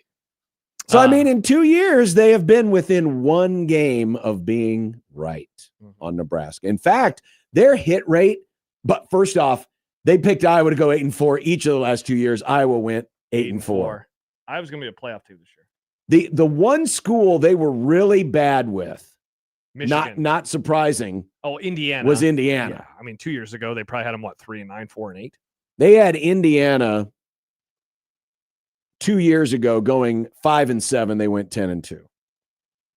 Last year, picked them 8-4. They went 12-0. Yeah. Okay. But that's the one team they really, and I guess the other team they missed badly on was UCLA. Wow, so they were bullish on UCLA because UCLA has stunk. UCLA 2 years ago they had them going 5-7 or 7-5. They went 5-7, and last year 7-5. They went 3-9. Yikes. So they They're off by underperformed. 6 games. Underperformed. Jordan says more like Pete Stankos. Got him. But they've been amazingly close on a lot of teams. Washington, they were within one game each of the last 2 years. I accurately predicted Nebraska's score before, and nobody gave me flowers. No, you predicted the first half. I said they would go 6-6 a couple years ago. Oh, okay. Sorry, I thought you were talking about in a game. No, everybody's like, 9-5, 9-5. I said 7-5 last year. Nobody praised me. So you are called me a adamant hater. that 6-6 seems out of bounds. No, to you. it doesn't seem out of bounds. I just don't think they're going to go 6-6. I think they'll be a sub 500 team. Well, CFN says 6-6. Well, even if, whether I'm right or he's right, that would not be a record that would make people happy around. No, of course not. Because that'd be a chance for a sub 500 year. Of course not. Especially with the schedule. They would not. Especially. They would not be happy at all. Yeah. Well, there's Interesting. the vibes from CFN. All right. Do with it as you please. Okay. Sicilian says John said 9-3 last year. Is it true? No. No, John said 8-4. I had It's on 8-4. it's on the board. Yeah, I had Sipple said 8-4. 9-3. Sipple said 9-3. The 9-3 bunch Severe was said Severe, 9-3. Sipple, and John Schreiner and Jimmy Allen. and Jimmy. And Dan said, Said 10-2. What a moron. Yeah. A lot of The 8 and hell, 4s. Dan? A lot of 8 and 4s. Yeah, there was a lot of 8 and 4. Only one 7-5 up there, though, John. Fascinating. Well, sometimes the blind hog does Wrong. find the corn by morning. Wrong. I don't know about hogs and corn. Well, apparently you do because you lucked into 7-5. I do luck. I do know about Michael Severe, though, our great Monday guest, when you allow him on the show. When you allow him, you're the last person to cancel. It him. wasn't my fault. That was Creighton's fault. Oh, it wasn't your fault, huh? Yes. We all know the real reason Josh didn't want Michael on the show. Why is that? Same reason that the Masters didn't want certain Wrong. people on I either. want to argue with Michael because him and I keep disagreeing about the strength of interesting. schedule stuff. You want to fight with him too? No, just for funsies, for sports talk reasons. I just want to. It's a friendly debate. Okay, well, we'll find Debate out me, what this Michael. is all about next, and Michael can rake you across the coals for canceling on him on Friday on the 1620 The Zone Radio Network.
I don't know. I don't like that severe guy. Hey, everybody. First word is hash brown. You guys can add patty, something Latin if you want. It's still a hash brown. I remember the first thing I thought walking out of there was, okay, we're back. You just got to go in the back. I'm sorry. This cat, now he had a good freshman year. He sucked last year. Why is it surprised that he went through a struggle this year? Michael already brings the color. I don't care about Fat Luca. I don't care about street clothes Anthony Davis. You both can go to hell. Michael's black. Oh, so thankful that Michael decided to rejoin us after Josh so callously dismissed him last Friday. You put that evil on me, Ricky Bobby. Thank you for being a good soul and a good spirit, Michael, and I apologize on behalf of Josh. Look, man, I know how you are as a ginger. I know your latent racism that you have. Can't use that word. I know that you have that in you. I know how you roll in terms of you like, ooh, people of color. Let's try to keep them off the show. I understand. That's fine. I've known you a long time. I know how you are. I've met you. I know how you roll. He's talking to you, by the way. He's not. He said ginger. Yeah, you're the one with the red beard. Yeah, but you're the one with the Your beard's redder than mine. Well, that's because you're old. I am. That's because you're old man. I am old. Nobody man. knew Josh was a redhead until he grew the beard I out. know. I couldn't believe it. It was so weird. Oh, really? Why? I was so ashamed of yourself. Yes. Trying to erase your. Yeah, he would be. Yeah, he I started wanted taking a brown souls. beard. He never understood. He's like, why do I just always go by these soul food places and I want to go in so badly? Why? Because he knew it. That's where he gets his food from. His soul. Typical libs, ashamed of who they are. Hey, it's understandable, John. You got to figure out the faults and try to be better moving forward. Like I always say, you don't have to be ashamed. Just admit you did it. That's all I'm asking. Don't be like this, John. Don't be like this. Is that your sleep mask? I don't have a sleep mask, bro. If I have what a is superpower, that? my superpower is I can go to sleep at any place, anytime. I don't need a mask. I don't know. It was sitting up here on the table. It looks like a sleep mask. It is a sleep mask, but I have no idea where it came from. There's a bunch of stuff on this table. There's this really cool tiara that belongs, I believe, to Wyatt's kids. I believe this is Wyatt's kids. Tiara. There's a. Why do you have one at your house? They come to the house. We babysit. We babysit the kids. Not only see, I'm taking up for you. You don't want any kids. I'm taking extra kids into the house. No kids. So I'm making up for you. And all you people who don't want to have John's kids. wife was mad at me when I told her we were never going to have kids. I was a little upset. I'm not lying. I was a little upset. I was. Why? Because it's such an incredible thing. It just I can't explain it, and that's cool, whatever you want to do, because I'm all for people, living their lives. But it's such an amazing thing that you want people who you care about to feel that. You want them to be able to experience it. And that's why. Not affordable. That's the reason? Not affordable. I also like to do whatever I want to do. Affordability is the reason? I thought you just hated kids. You know what I did on Saturday? Whatever I wanted to do is great. So did I. Yeah? Well, so did I. You know what I did on Sunday? We went to the movies in the morning and then proceeded to watch the Masters and then watched 2 more movies. Rewatched The Roof Man, and then we watched that new movie Mercy. We watched that we watched 3 movies yesterday. What'd you see? What do you see in the theater? We saw Project. We told you. Oh, Project Hail Mary. That's right. Yeah. I just came out of that when I sent you the text. Nice. Because Logan and I were arguing over whether or not it should have been a short series of or 6 to 8 episodes or a full movie. Yeah. It was good. It was good though. I liked it. Notice I haven't criticized you for not having kids. I don't think we need another one of you running exactly. around. It's nobody has their own. And always the whole apple from the tree thing. It's so rare because especially if you have 2, because they're completely opposite. You have the 2; they're completely different than each other. So it's does make you wonder if Mr. H would have had a kid, what that person would have been like. I believe there's a certain distance you have to reach to be able to have a child. I mean, that's what they say. I don't know. That's what they say. That's what they say. That's what I heard. Yeah. That's what I read about him. I don't know. All right. So College Football News, the website, took all the Big Ten schedules. They made record predictions. Yeah. And we just read those off. But if you missed it, Ohio State 11-1, which Josh nearly choked on. Wow, what a schedule! That would be one of the greatest coaching jobs ever. That schedule is brutal. It's most pretty places tough. have them with. I think their win total is only like 8.5, right? It's 9.5. 9.5. Okay, I thought I saw at the very beginning it was on defense. all their good players on defense are gone. Indiana, Oregon. They'll replace players and they're going to replace coaches and everything else. But eventually, you're going to lose the good teams. Yes, for sure. And they play a lot of good teams. Texas, among others. Indiana, Oregon, Penn State, all 10-2. Michigan, USC 9-3, and then skipping down, Nebraska 6-6. Yeah, that's the easy pick, right? We talked about that when it moved from 5.5 to 6.5. It's the easy way to go. Take the first 5 and take Rutgers. Make it easy for you. Michael, I feel like it stinks that you weren't able to fill in on Friday. Again, not because my Josh fault. Canceled you. Not my fault. Creighton baseball decided to play because I figured we could have when they were originally scheduled. We could debate about how tough the schedule is because it seems like you and I are not in agreement on how tough the Nebraska football schedule is in 2026. I believe there's levels. Like I'm not saying it's an easy schedule. I just don't believe because I think this is the way it works every year. You look at the schedule and you go, what are the games they're most likely going to lose? And last year we said, among most people, that there's 3 games we look at they're probably going to lose, right? Mm-hmm. And if you were like you and I, that Minnesota game is most likely because they played so poorly up there, right? Mm-hmm. So this year, when you look at the schedule, for sure, there's probably 3 games they're going to lose. So it doesn't feel that different. My thing is the bottom part of the Big Ten schedule is weaker than it was last year, based off of the expectations of those teams. It's anywhere from like 1 to 1.5 less in terms of expected wins in the win totals. So I think the bottom is, right? I think the middle, Nebraska is going to be in some shootouts. They are. And you have a chance to win those games. I just don't feel it's that much more difficult. I don't believe it's 2011. It's not 2011. It's not 2020. There's been some really tough schedules. It's not that. It's not 2011. I'll stand up 2011 because of the quarterbacks they faced in 2011, right? Who are the quarterbacks they're facing this year? Well, let's see. Who's the quarterback for Indiana? Who's the quarterback for Indiana? It's what's his name? Hoover from TCU. Hoover from Josh TCU. Hoover. Yeah. Josh Hoover. Okay. Josh Hoover. You got Julian. Who's the quarterback for Iowa? Who's the quarterback for Iowa? Dante Moore. Who did Iowa get? Who's the Illinois quarterback? I mean, new starter. I mean, new starter for it's Illinois. just they. That's the thing. Washington, though. You know, you that's one of the reasons why we looked last year. Remember, we thought they had like 8 new starters they were going against last year, and we're like, well, that could be an advantage. You know, I look at the same way and I go, yeah, Julian Sand's a good player, and I mean, I think he's more a product of talent around him. I don't look at him as he may be, but I don't look at him as a first round pick. No, definitely not. Right, Dante Moore is going to make his share of mistakes. Look, they're going to put up points. They're going to score. Yeah.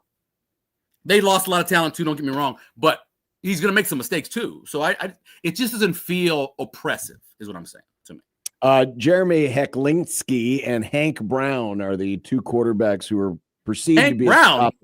Hank Brown owes me money. Hecklinski is from Wake, and Brown regionally was from Auburn. I remember the guy from Wake. I remember him. Yeah. But again, I don't whatever. But then some people will look at the same thing and say, yeah, but look at who's Nebraska's quarterback. And then a guy who's played 3 full years. You mean that guy who threw all those interceptions? He's played, but he has. But I look at it and I say he has experience though, so you know who he is. Don't get me wrong. Sure. We've all talked about it. We know who he is. There's no blind expectation like you're going to have with some of these guys. I mean, hell, you didn't even know a Julian Sand last year. You had no idea. You're like, you think he'll be good, but you don't know, right? Yeah. Clemson. Look at the examples of Clemson guys where you look and you went, that guy's probably not going to be any good, and then he was great. And the other guys, well, that guy's going to be great. He was nothing. So you just never know with those quarterbacks when you haven't seen them yet. But yeah, I'm not saying that Nebraska is a 10-win or 9-win team. I just say, like I've said over and over again, what if that offense is as good as I think the offense can be? And if it is, they're going to play in some games that are shootouts, and it's going to come down to making plays late in the game. And last year, at least in a few games, they did do that, which they hadn't done in previous. What's that ceiling, Michael? And I guess we could even expand this to like a band. What are you talking about with like the offense in terms of a ceiling and like a floor that they? But I've said to you a couple times. I think that Calandria can be a top 5 quarterback in terms of his yards, right? His combined yards, his yards from scrimmage. I think he'd be top 5, maybe even top 4. So he can I think he'd be a top 5 quarterback in terms of turnover. He could, and I said that too. I said the exact same thing. And but I've said to you, it's not about. And I know, John, you have your thing about takeaways, and I get that. I'm telling you, the biggest issue this team has had over the last 15 years, certainly over the last 7, is finishing drives. The last 2 years, despite the offense not looking great, They were killing it from the 20 to the 20. You know, they were ranked in the top 24 at one point last year, but they were in the bottom like 105 in actually finishing drives, right? So if they can just, and I believe having a mobile quarterback and obviously having more talent on offense is going to give them a better chance to score points. If they score points at the rate they should, I'm not talking about be great. Say they average, they average 4.4 points every time they get across the opponent's 40. If they do that, which is fine, that's average. If they do that, they're going to win more games than they lose. They just are. They're going to score enough points. They just have not been able to do that. And under different coaches, different quarterbacks, different offensive coordinators, they've struggled at that. I don't know why, but they have. I posted the numbers on Twitter a few days ago. Yeah, I mean, I get the point with finishing drives. It's hard for me to wrap my mind around. And this is assuming that Nebraska can't get back some of those turnovers. Because as much as we rail on Nebraska for they turn the ball over too much or have turned the ball over too much, to me, it's as big a problem that they don't get any back. Because that they have been very low in that for years. And this predates Matt Rule. Even that defense, that as well as it played in 2023, did not get a lot of turnovers back. And so, yes, while Nebraska could end up being better at finishing drives, it's hard for me to imagine this team being in the negative turnover margin, which has been bad for Matt Rule and bad for Nebraska, period, and them being able to overcome all of that because the other team's going to get the ball more often. They're going to have a chance to score as much. How many one-score games have they played since Matt Rule's been the head coach in 3 years? Isn't it like 20? It's like 20, right? I've got 20? it in here. 21? I think it was 6 last year. Well, I thought it was like 2021. Matt Rule in one-score games is 7-12. So 19 of them. Yeah. So 19 of them. Okay. That's what I'm talking about. If you have 4 drives and you're only getting a touchdown on one of them, and another one, maybe you get a field goal or it's an attempt, the other 2, you don't get anything, which they've done, then yeah, you're going to lose most of those games. Sure. But we're just talking about increasing your points per drive by like a half a point. I'm not asking for a miracle. I'm not asking for the 2000 or whatever year, 1999 Rams. I'm asking for half a point. And we've seen this throughout history. Mobile quarterbacks, even remember a couple of years with Klubnik, the year he had the big year. He had that big year because of what he could do with his feet, getting out of the pocket on third down. He had at least 3 plays I remember in big games where he ran for touchdowns or he got first downs. If Calandry can do that, extend drives, get them in the end zone, get them extra points, despite how I think the defense is going to be a work in progress, I still believe that they'll be able to win more games. And when I say win more games, 7-5. They get to 7-5. Maybe they can get to 8-4. That is the ceiling for me, unless something crazy happens. The ceiling is 8, but the floor, I think the floor is obviously 5. Yeah. This might be an interesting exercise to take the one-score games and the turnover margin and combine those and see what. Just looking at his first year. Yeah. Oh, God. That first year was brutal. In the 5 one-score losses, Minnesota -3 in turnover margin, Michigan State -3, Maryland -2, Wisconsin -1, and Iowa -2. Well, 3 of those lost because the turnover led to the loss. Yes. 3 of them. Maryland, Minnesota, Iowa. Those 3 at least led directly to it. Yeah. But you know what? If you score, again, if 4 quarters worth, you're getting more points per those drives, it doesn't hurt you as much to not score on a particular drive because you turned it over. A punt or a stop on downs are turning the ball over, right? As long as you're not turning the ball, it's like basketball. As long as it's not, during play, it doesn't hurt you as much. As long as it's not on the other side of the field, it doesn't hurt you as much. And by the way, so I went to our good friend Parker Fleming, cfb-graphs.com, and so he has the quality drive rate, which is we always call it red zone plus because essentially it's the opponent's 40-yard line. The Eckel. Yeah, the Eckel, RIP. The Nebraska's quality drive rate, aka having a first down inside of their opponent's 40. Yeah. They were 36th best in the country last year. Their points per quality drive was 89th best in the country. Yeah. By the way, on defense, their quality drive rate was 54th, so pretty average. But when teams had quality drives, they scored 4.17 points per, which is 124th in the country. Yeah. So when Nebraska got a quality drive, they couldn't score. When teams had a quality drive against Nebraska, they scored all the time. If you Josh, if you go look field goals, does it allow you to move the day? If you go to before, I can't. Okay, I wish. I'm going to tell you, at one point, 8-9 games into the season, they were in the top 25 in terms of quality drives, and they were even better than they had been in terms of finishing drives. And then the last 3/4 games happened, and you can't take those away. But they are because you had a freshman quarterback who a whole bunch of people wanted to see play. Yeah. There's a question from Brian in the chat. He says, this isn't just a trend of Dana Holgorsen. I mean, you have a lot of the red zone numbers. It is. That's been one of the most disappointing things with Holgorsen, because you look back at him as an OC and as a head coach, and that's what he was built off of. Remember, there was that one Oklahoma State team. They were a literal 100% perfect in the red zone. And it's just not been that way at Nebraska. No, I said that it's under multiple coaches and multiple offensive coordinators that this problem has been happening. It happened under Scott Frost. There was 1 year out of the 10 years that I did it, that I put up on Twitter, there was 1 year where they were in the top 40. One. That's remarkable. I remember his first year looking at the numbers, and like, if you total yards, I don't really care about, but they were always in the top 25, but their points per game, they were way outside of it. And it's like, that's weird. Yeah. Why? When they got in the 20, they couldn't do anything. You can have a wonderful pickup line in the bar, but you don't close, you ain't getting none. It's the same thing. It's the exact same thing. You know who said that? Mike Leach. Scott Frost. Mike Leach. In one of those many group ropes we stood around in Big 12 media days. R.I.P. Got to finish. He was a genius. He was a genius, right? We on the subject of Ryan Day, of which Josh gets triggered a lot of people were reacting to this comment he made recently. This was about recruiting. Okay. I'm gonna play this. Nick, can you telling bring the truth? He's telling the truth. Here, listen to this quote from Ryan Day. But I think it's just across the board at Ohio State. There's an expectation when you come here, you're coming to be a first or second rounder, regardless of your position. And that's it. Just like, if we don't win games and championships, they're going to find a new coach. Well, if you're not a first or second rounder, then this probably isn't the right place for you. And that's just the reality of it. Wait, people are mad about that? It's true.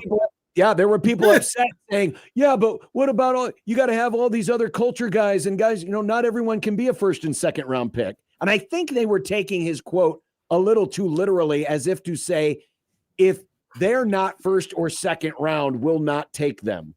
I think the thought behind the quote was they're coming here to be first or second round, knowing that the sheer math of it all is it's impossible. Ohio State can't have every recruit be a first or second rounder because there's other first and second round. If you're arguing with this point, you're being purposely obtuse. You're I trying agree. not to understand. I agree. They want people to have the mindset of, I think I can be a first or second rounder, and that's why I'm going to Ohio. They could have 4 players in the top 20 picks in the draft, 3 in the top 10. Yeah. Think about that. They have 3 players in the top 10, and they do that consistently. So when you get there, and I'm sure this is the way the kids feel when they get there, is like, I'm going to the NFL, and I'm going to be a first-round pick. The same way kids felt when they went to Miami in the 90s and 80s and then the 2000s. Same thing. Yeah. They went there saying to themselves, I'm going to be a first-round pick. At the worst, I'm a second-round pick because that's why I'm here. That's why they want me. Yeah, I don't understand what the problem. Yeah, sure. You need 105 guys. Out of those 105 guys on a given year, you're going to have probably between 6 and 8 of them drafted, and maybe 2 or 3 of them, if you're Iowa State, drafted the first or second round. But you still have to have those guys to win championships. You know what's funny about that? And this is all about you, Josh. I was reading through the Beast, right? I'm going through all these different picks, and I'm like, how did they not win the title? I know. I know. I'm like, damn, they got some talent on this team, and it's deep too, and they still didn't win the title. Yeah, that's coaching, baby. That's coaching. Fascinating. I will say this because we have our jokes about Ryan Day. That guy gets it in terms of what the expectation is. Sure, he does. And what you have to do at Ohio State to be great. Like, he totally understands it, and I think he is almost forgiving of the opinion of like, you're not doing it good enough because like, this is the job. If you're the Ohio State coach, you have to do this and this and this. And he understands all of that. He is not ever surprised by people being crazy. He's probably like, would you stop calling my house at night and leave my family alone? Right. I mean, he was on the verge of getting fired and won a national championship. Yeah, that same year. Right? I mean, where people called him to be fired. He won a national championship. Yes. And then He gets it. He gets Yeah. it. He Totally completely gets it. There's no doubt about Yeah, it. and you don't hear excuses. He doesn't make any excuses. I He mean- seriously is like, leave my family alone, but he doesn't make any excuses. And they leave, and they lose assistants. Like, it's candy at Halloween. They're just going out the house. Bye, bye, bye, bye. Yeah. And they keep rebuilding. Yeah. What's his name? Every time you look up. Yeah, it's kind of like the Rams. They just keep losing assistants. But kind of like the Rams. That comparison I wasn't going for there. I wasn't thinking about that. Sorry. Well, no. I mean, the Rams have lost a lot of coordinators and a lot of assistant coaches. A lot of head because it's coaches a out of good that. organization. I'm sorry. I'm surrounded by people who root for losers. I'm sorry. Wow. Some of us have, expectations. We expect to be good. Well, see, it's not like the Rams. Here's the difference. Here's the difference. Okay, real quick. Yeah. I actually lived where the team that I cheered for I actually lived there. I mean, So what? It matters, John. It matters. You're either a homer or you are a bandwagon fan. And you, my friend, are a bandwagon fan because you weren't living in Los Angeles. You didn't know who the Rams. You didn't even know what Rodeo Drive was. You didn't know what Palmero was. You saw the sign up one time and you're like, that's Hollywood. You weren't a Saints fan when you were growing up in Pennsylvania. I was there till I was in New Orleans. I was 3 years old. Went to my first game when I was 3. First game against the Bears. Nah. So what? You don't have to. So what you're saying? I had nothing to say about losers. I agree. Fans can only come from Lincoln. I agree That's that where they're losers. from. You can come from Nebraska. So I was agreeing with the losers. I was trying to. I needed to come back. Michael, I wanted to read something to you from Sam McEwen in his rewind today. He says Nebraska will rely on Matt Rule and his staff, the strongest it's been in my view since he arrived, to create the edge in development and culture, which got me thinking. In your opinion, what is the biggest strength of the staff right now, and what is the biggest weakness of the staff right now? The biggest strength of the staff is that the triangle. Their defensive line coach, the rush end coaches, and their linebacker coach. I think that's the strength of it, right? I'm not saying that the secondary isn't, right? But Dvorak I'm a huge fan of it. I'm a huge fan of defensive lines coach. I'm a huge fan of the Russian coach. I think those guys just know how to recruit and know how to talk to kids, right? The weakness is your offensive coordinator because he has been going gradually downhill over the course of the last 8 years at multiple stops. So he has reduced the amount of time in terms of per play. He's reduced the amount of yards he's had per play. He's reduced his scoring, the amount he scores dramatically. What were they last year? 21 points or something like that, and then like 16 in conference or whatever. I mean, just brutal. That stuff that you can never do. And so the weakness is, can their play caller get back his mojo? But I think the coaching and development that they have now at the D-line coach and the rush ends coach is just so much better than it was last year. And that's on Matt Rule. That's purely on. There's no one else you can point to for that than Matt Rule. He made the mistake. He didn't make a good hire. Then he compounded it by elevating another guy that wasn't ready to do the job, and it didn't work. It did not. Did not work. Narrator, it didn't work. No, it did not work. How much UFL did you watch this weekend? You watched none, did you? Not much. I Saturday was out in the morning, got home, watched a little bit of his Masters as much as I could, and then I went to Miles Davis, Unlimited Miles Davis, which was over at the Orpheum. We went to that. It was really good. Great. Almost 2 hours of just classic Miles Davis. It was incredible. And then I mentioned my Sunday, we watched 3 movies and watched the Masters. And so I had a lot of time. I did read obviously the story, Nebraska loses another member of that class, that recruiting class. And I remember Chris Jones. I remember him mostly because he was really proud of being from Jacksonville. And I remember talking to him just, briefly about, what is in Jacksonville? Because you make fun of Jacksonville, right? And you really do because of the good place, right? But anyway, I remember that, and he was just really proud of being from Jacksonville, and hardworking player, never really talked a lot, never got in trouble, never made a lot of mistakes, just made good plays. I don't think I thought of him as an NFL player when he left Nebraska and got on a team and played. Had a good 4 years, and then bounced around playing in some of the other leagues, but. Just sad to think about 30 years old, Another car accident. All of them car accidents. Every one of them. It's incredible. The odds of something like that happening is just horrible. But a lot of people, those guys who were on the teams with him, who at the age of 29, 30, 31 have lost four of their friends. That's something you just don't. There's no way to be able to wrap your arms around that. I don't think. No, there's not. There's not. It's truly a tragedy, and of course, our thoughts go out to Chris Jones and his family, and all of those who are affected by his loss. Really a tragic situation. Bo knew how to recruit Florida. Bo could recruit Florida. Yes, he did. He could find talent in Florida. I saw this, and it's incredible what used to be in this sport. But one of my favorite reads every weekend is the Husker Max history column. They do it every Sunday when they go back in 5-year increments. So every 5 years. So like they're looking at, every like 2021, 2016, et cetera, et cetera. Yeah. This week in 1951. Oh, okay. The Nebraska spring game. The varsity versus the alumni. Oh my gosh. They used to bring back old players. Yeah. Most of them who, had just graduated or were within like 3 or 4 years of having played. So it's not like they're bringing 40-year-olds back. Right. But in this game, for example, Tom Novak playing in this game. The Tom train Novak wreck had already graduated. But the varsity beat the alumni 27-25 on a last-second touchdown pass. Wow. How much would you have been nervous if a bunch of guys who weren't playing by, and remember, this is pre, UFL, this is when the NFL wasn't that big a deal. Not a lot of guys were in the NFL. So again, you're pulling meat packers off the street. You're pulling guys who are, insurance salesmen off the street, and they almost beat your varsity team in a spring game. Look, man, I think one of the greatest things in pro football history was the way they used to do the Super Bowl champion versus the college All-Americans. That. I'm obviously you can't do that kind of stuff anymore. But all of these things are cool. Hey, we bring back the alumni band, right? Well, you bring back the alumni band to play during a game. Why not bring back some alumni players to get? You have Ndamukong Suh out there wrecking stuff. I mean, that'd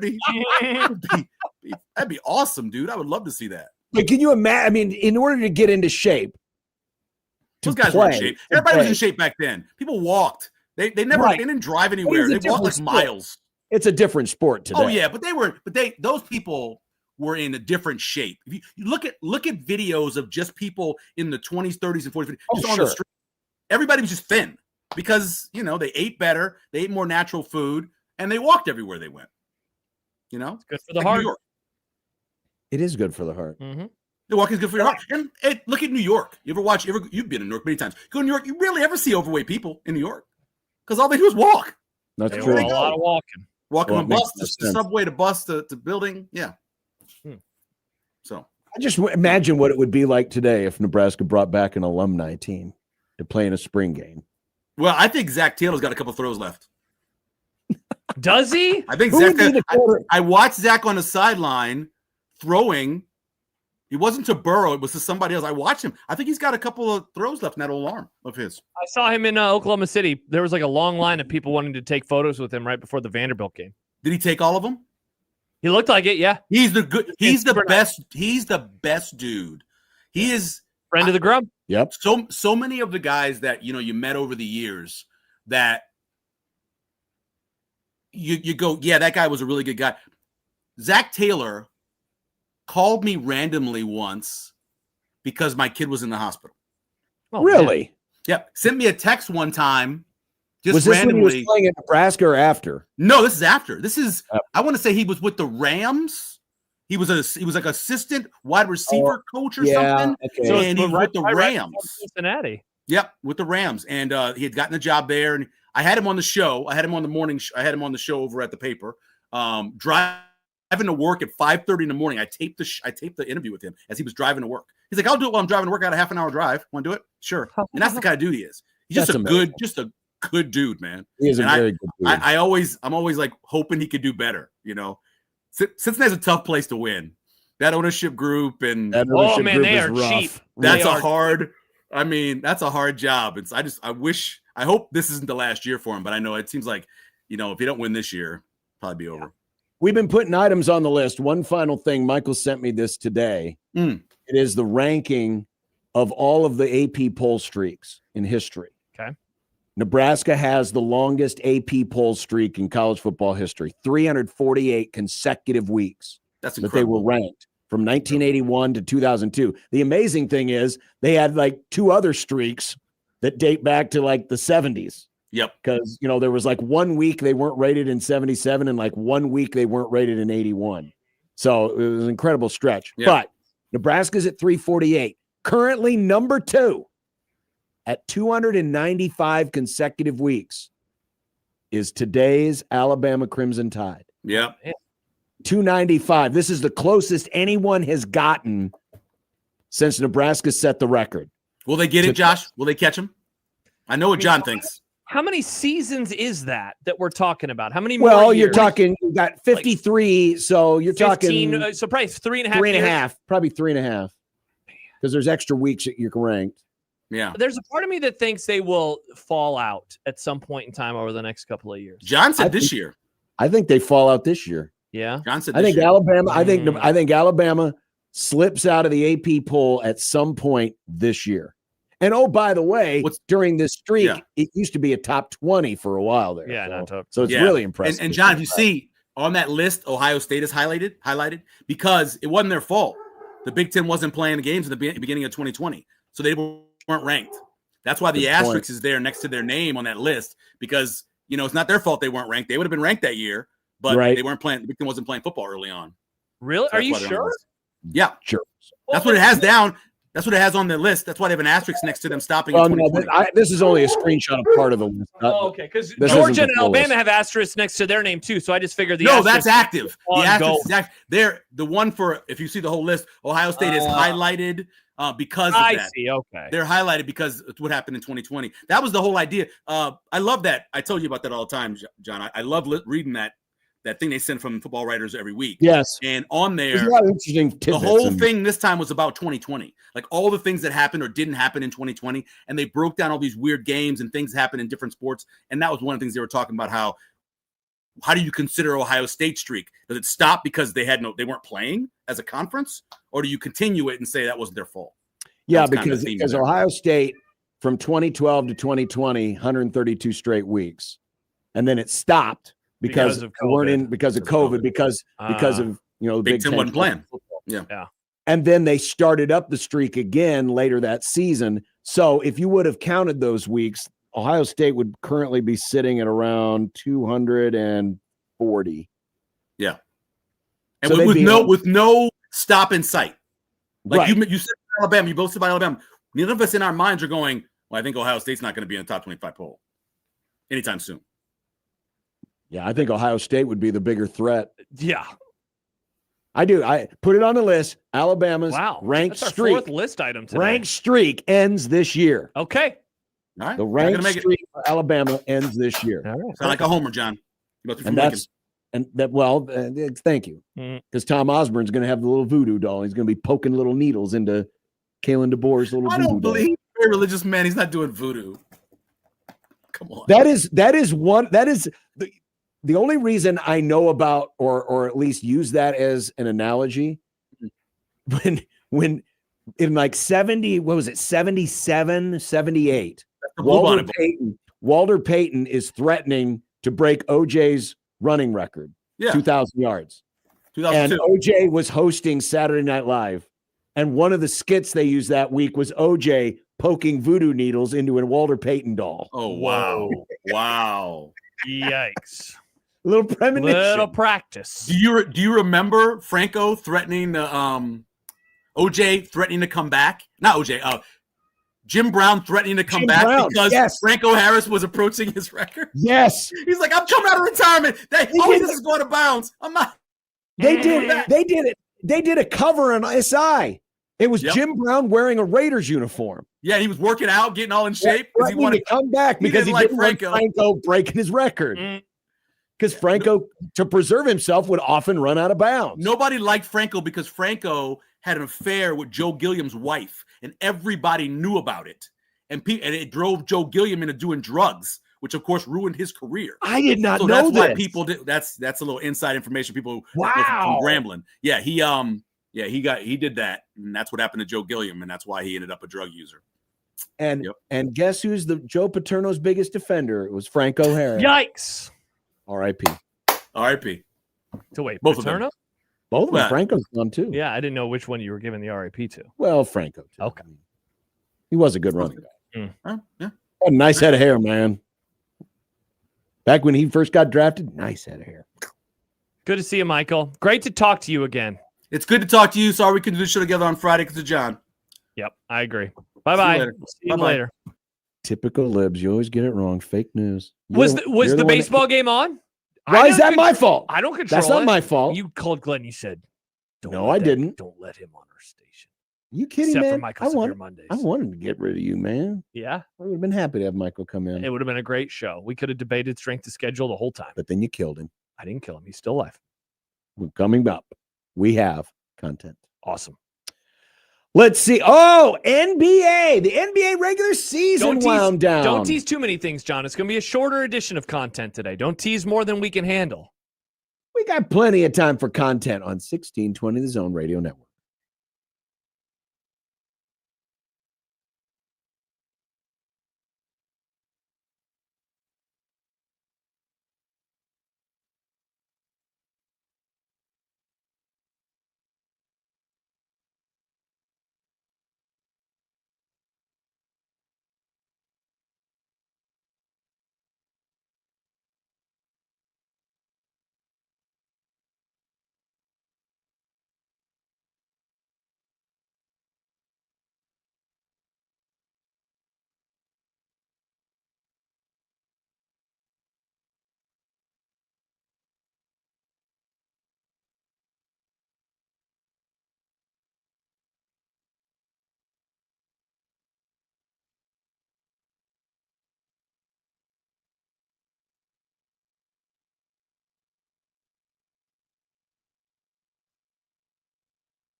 I made you some Unsportsmanlike content.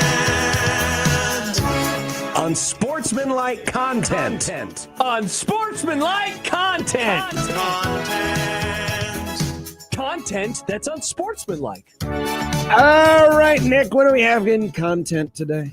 Doc Rivers. We have Doc Rivers in content today. Wow. What's going on with him? Well, we might have him, but Milwaukee doesn't. After how terrible his tenure went, do you expect him to get another opportunity as head coach? Does he want another opportunity? He is 64 years young. He'll be 65 when the next season begins. He can always go back to television. He can go back to television. I was surprised he even came back to begin with. He was terrible. It did not go well. I don't think he's going to coach again. His last couple of tenures in particular were really bad. Philadelphia did not end very well, though he did take him to the conference finals 3 years in a row. Great. But the Milwaukee stuff was just awful.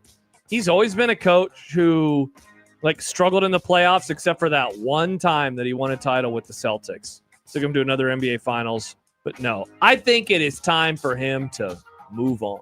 I would agree. Last night, Baylor Shireman blew past his career highs in points and assists. Ryan Nembhard set a Mavs franchise records for assists with 23. Trey Alexander scored a career high 16 for the Pelicans, and Ryan Kalkbrenner was 4 from 4 from the field. Basketball stats. And people have the gall to say end-of-season NBA games don't matter. They do have the gall to say that. Look at all these things that were happening. All of the Creighton people on my timeline wouldn't shut up about the NBA last night. You got that in place of the Dylan Raiola to Dayton Raiola stuff that would have polluted your timeline had they stayed at Nebraska. But that polluted my timeline too because you kept quote tweeting it. Look at this video. Look at this video. Look at this video. I think I only tweeted one thing about it. I kept showing up. Anyway, nice night for the Blue Jays. For the Blue Jays, not the Blue Space Jays. Yeah, that's a baseball team. Yeah, exactly. There was one in particular I saw from Baylor where he took a guy off the dribble, step back, rainbow from 3. Pretty cool. Nice. He's from Nebraska, Nick, the state. And he's going to be playing, and eventually he's going to earn himself a championship ring with Boston Celtics. Was he getting traded? No, it's with he the, going I to the said Thunder? with the Boston Celtics. Is he going to the Nuggets? Nuggets ain't winning no damn title. Interesting. Folks in Carolina are already triggered that Michael Malone is And the that's why they fired Michael Malone. Oh, no, not Malone. new Tar Heel head basketball coach. Now, folks are triggered because of a social media post implying that Malone is responsible for the development of Chris Paul, Stephen Curry, Steph Curry for short. You got it. Yep. And I've never seen people write it as Stephen Curry. It's Stephen Curry. It's pronounced Stephen. It looks like Really? Stephen. Yes, Yeah. it's pronounced Stephen. Yeah. And Jokic, among others. Is this pushing the truth a bit? Well, yes, because people forget Michael Malone. Yes, did he coach LeBron James? Yeah, he was an assistant. Oh, the Olympics. He was an assistant at Cleveland, but this was I after forgot about LeBron had already kind of become a big deal. Yeah, this is weak sauce. So basically, it would have worked out better if North Carolina just would have touted, hey, here's all these great players that he has rubbed elbows with. But to imply, because the graphic shows Malone standing there with a ball in his hand and all of these great NBA players surrounding him, and then it says player development, and development's in huge letters. As if to think, this was the reason why these guys became great. Give him the credit for the Denver stuff and for winning an NBA championship. You don't have to be like, well, he coached LeBron for a couple of years a long time ago. Like, this is garbage. And to say that he had anything to do with Steph Curry becoming the player that he became, or Klay Thompson, or Draymond Green, like, come on. Let's not be silly. It almost reminds me of a former boss of ours. Oh, does it, Nick? Yeah. Which one? You know, the one that always told stories about how some people got their start because he put them on. Interesting. Mike Vrabel will not address reporters at the Patriots' pre-draft press conference as he did last year. Patriot defenders point out that he wasn't slated to talk to the media anyway, but Vrabel did speak at last year's pre-draft media session. As Diana Rossini is investigated by The Athletic, Vrabel continues to hide. Is this right? Don't know if it's right, but it's certainly not a surprise. And yeah, this came down over the weekend where The Athletic has done, and now they are doing more of an investigation into the Diana Rossini side of the story after they came out. I don't want to say guns a-blazing, but like everything's fine, nothing to see here. And now they're already walking that back. The podcast is on hold that she does with Chase Daniel, former Missouri quarterback Chase Daniel. The timing on this is obviously, it's not interesting. It's obvious why it's happening at this moment in time. So, yikes. Though I don't look forward to when she is eventually either permanently suspended or let go, or she's drummed out of the NFL insider business. I don't look forward to the conversation about, yeah, but what about Vrabel? How come you didn't get fired? Because you know that's coming. Yes, but it's entirely different situation. Yes, it is. You know, because this is about her job and access that she was getting to do her job. Correct. Yeah, is Vrabel a scumbag for cheating on his wife? Absolutely. But as we've seen in coaching, you can be a scumbag and still be a coach. Also, there's no way that Robert Kraft could even try to pull off that move given the scumbag nature that he has shown in his life as well. Yeah, it's entirely different situations. Should he be doing that with a reporter if it ends up being true? No, he also shouldn't.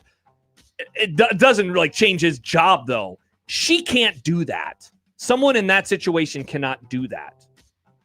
Now, someone might counter argue and say, well, but him doing this shows a lack of good judgment and character, and should he be necessarily coaching? I will hear that, but you know that doesn't work that way. Yeah. How much will the report involving Ruben Bain impact his NFL draft stock? So if you missed this, he was involved. Ruben Bain, Miami Hurricanes defensive end. He's going to be a first-round pick. He was involved in a auto accident 2 years ago, and a passenger involved in the accident later died via injuries sustained. Now, so where the situation gets, I guess, a little wonky is that he was cited for careless driving for the accident. It was at 4 a.m. local time. Does not seem like alcohol was involved. Mm-hmm. And then the charges were dropped, and then it was after that the person sadly passed away. I believe the person was in a coma for a little bit. Yes. I think, okay, so what's the question, Nick? Will it impact him? Yeah, like I think he's going to drop, but I don't think that this is going to, cause teams to not, decide to take him. I just think that it's going to happen now a little bit lower. He also, his like arms are shorter. So like there have been like on-field quote unquote issues. Mm-hmm. And there had been something had been circling with this story. I listened to a few podcasts recently. And it's like, yeah, there's stuff going on off the field with Ruben Bain that's going to come out eventually. And obviously this ended up being. Well, and it was already known in NFL circles about all of this. Yeah. So while it's being made public to us for the first time, it was known inside the league that this was it. So obviously whatever impact that situation had on Ruben Bain's draft stock, that's already been considered. Yeah. The fact that it's now just coming out doesn't change anything from that standpoint. It does change things in the public eye, and people will look at it a little more critically because now we all know. But yeah, I don't think it. I think his draft position was going to be his draft position regardless of this story coming out. Yeah. Because the NFL already knew about it. Yeah. Or at least the teams do. Nick, come on, you got to do the last question real fast. I do really want to do the last one. Do the last one. The Pope is fired back at... I'm not. That's a nice. Joke. Have you seen this? Have you heard about this? The Tiny Baby Buffs are back. No, not the famed Twitter account. No, that's back too, apparently. The Colorado Buffaloes being small. A video of the team running onto the field Saturday went viral, and for not good reasons. At least...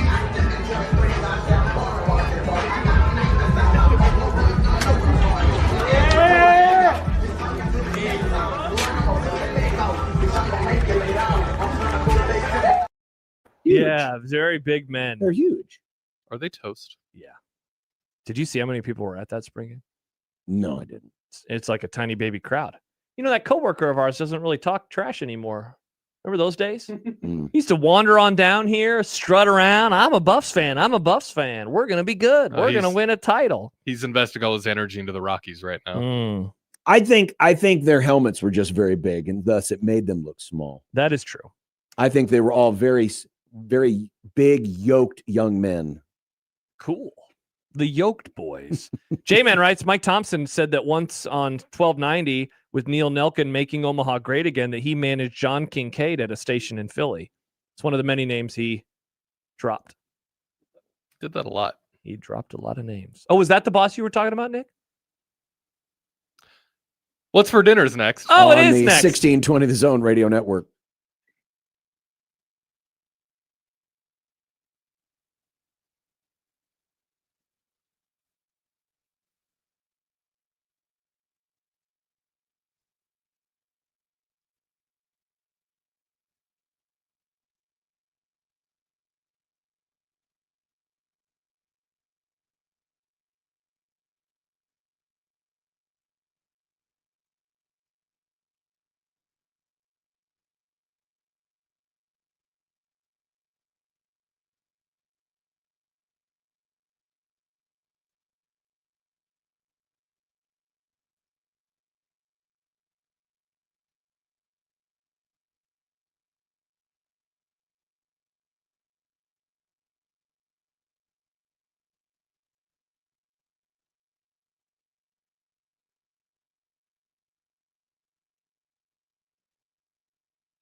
When you knock us down, we're going to get up. And on the way up, we're going to bite a kneecap off. Crust is good on your pizza, not your ass. I will eat your ass first. He's tough as a Woolworth steak. And then it's going to take 2 more shots to knock us down.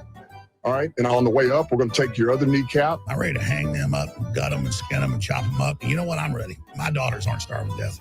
I'll eat my neighbors. And we're going to get up, and then it's going to take 3 shots to get us down. And when we do, we're going to take another hunk out of you. Cliff, what are you going to take away as your best memory from playing basketball at Boston College? Probably just like going out to eat. The wife was busy cooking over the weekend. I mean, we did. It was enchiladas on Saturday. Yesterday it was smash burgers. She also made biscuits over the weekend with the gravy. I had some biscuits and gravy for breakfast. Hell yeah, I've always loved biscuits and gravy. So tonight is leftover night. We've always been at war with these days. So I'm guessing it'll probably be either some of the leftover pizza from the other night or the leftover enchiladas. We are having pan-seared boneless chicken thighs with the skin on. Nice. Risotto with homemade chicken stock. She's been making that all day. And roasted Brussels sprouts and carrots.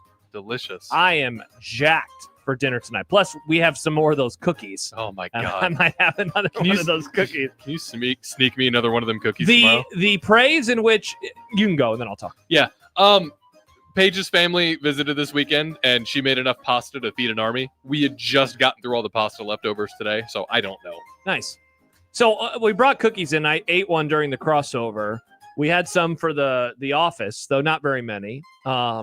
And the praise in which these cookies have received. Mm-hmm. Big, strong men, tears in their eyes coming up. The studio door opened when we were on the air. And Chris was praising them, and Alyssa was praising them. I got an email from Stacy. Really you guys were all saying good things. Yeah, Baymon says, God bless Riss. Indeed. They were sweet and savory. They were sweet. Yeah, she puts a little salt on them. Mm. Yeah, very tasty. Delicious. Yeah, very tasty. Kyle Schwarber literally just golfed this home run. Did you see Kugler's on the call for this game? Oh, hi, Kevin. That is so cool. I know who to blame when the Cubs lose. That is so cool. It's the announcer's fault. Stop showing the damn high five. I want to see this. I want to see where he hit this ball. Oh, of course, they weren't going to show a replay. Are you mad at the replay, folks? Ask Kevin where he hit it. Seriously, I mean, it looked like he golfed it. He went below the strike zone. Here it is. He went below the strike zone. Oh, wow. Look, he gets it down on a knee. Yeah, little Reggie Old Jackson. boy Schwarber, as Nick Baugh used to call him. Yeah, he used to be ours, and then we let him go. Yep. Now he's hitting home runs against you. And Pete Crow nearly lost his arm trying to steal Pete the ball. Crow arm weak if There that thing it would have is. fallen off. I was Ouch. going to make the joke too, Josh. Ouch. Ouch, ouch. You're on my hair. What do we got tomorrow, John? We can talk baseball with Mike Farron. Hey, Mike, what about the Cubs last night? From a baseball park, which is where I will be for Creighton, Nebraska Part 2. Farron's going to be at a baseball park? I'm going to be at a baseball park in Crime Town. So you'll be there. We'll also have Brunt. He'll be at a baseball park at some point tomorrow. And Sipple, he won't be at a baseball Hell park. no. He doesn't go to baseball games anymore. No, he doesn't. And other stuff, too. And other stuff, too. Other stuff also. Other stuff also. Stay tuned because the sports schedule allows. Oh. That's code for After Hours is coming up It next. does. Nice. Can't wait to listen. Hope they have a great show. Hope you have a great night. I hope you all have a great You night. too. Bye.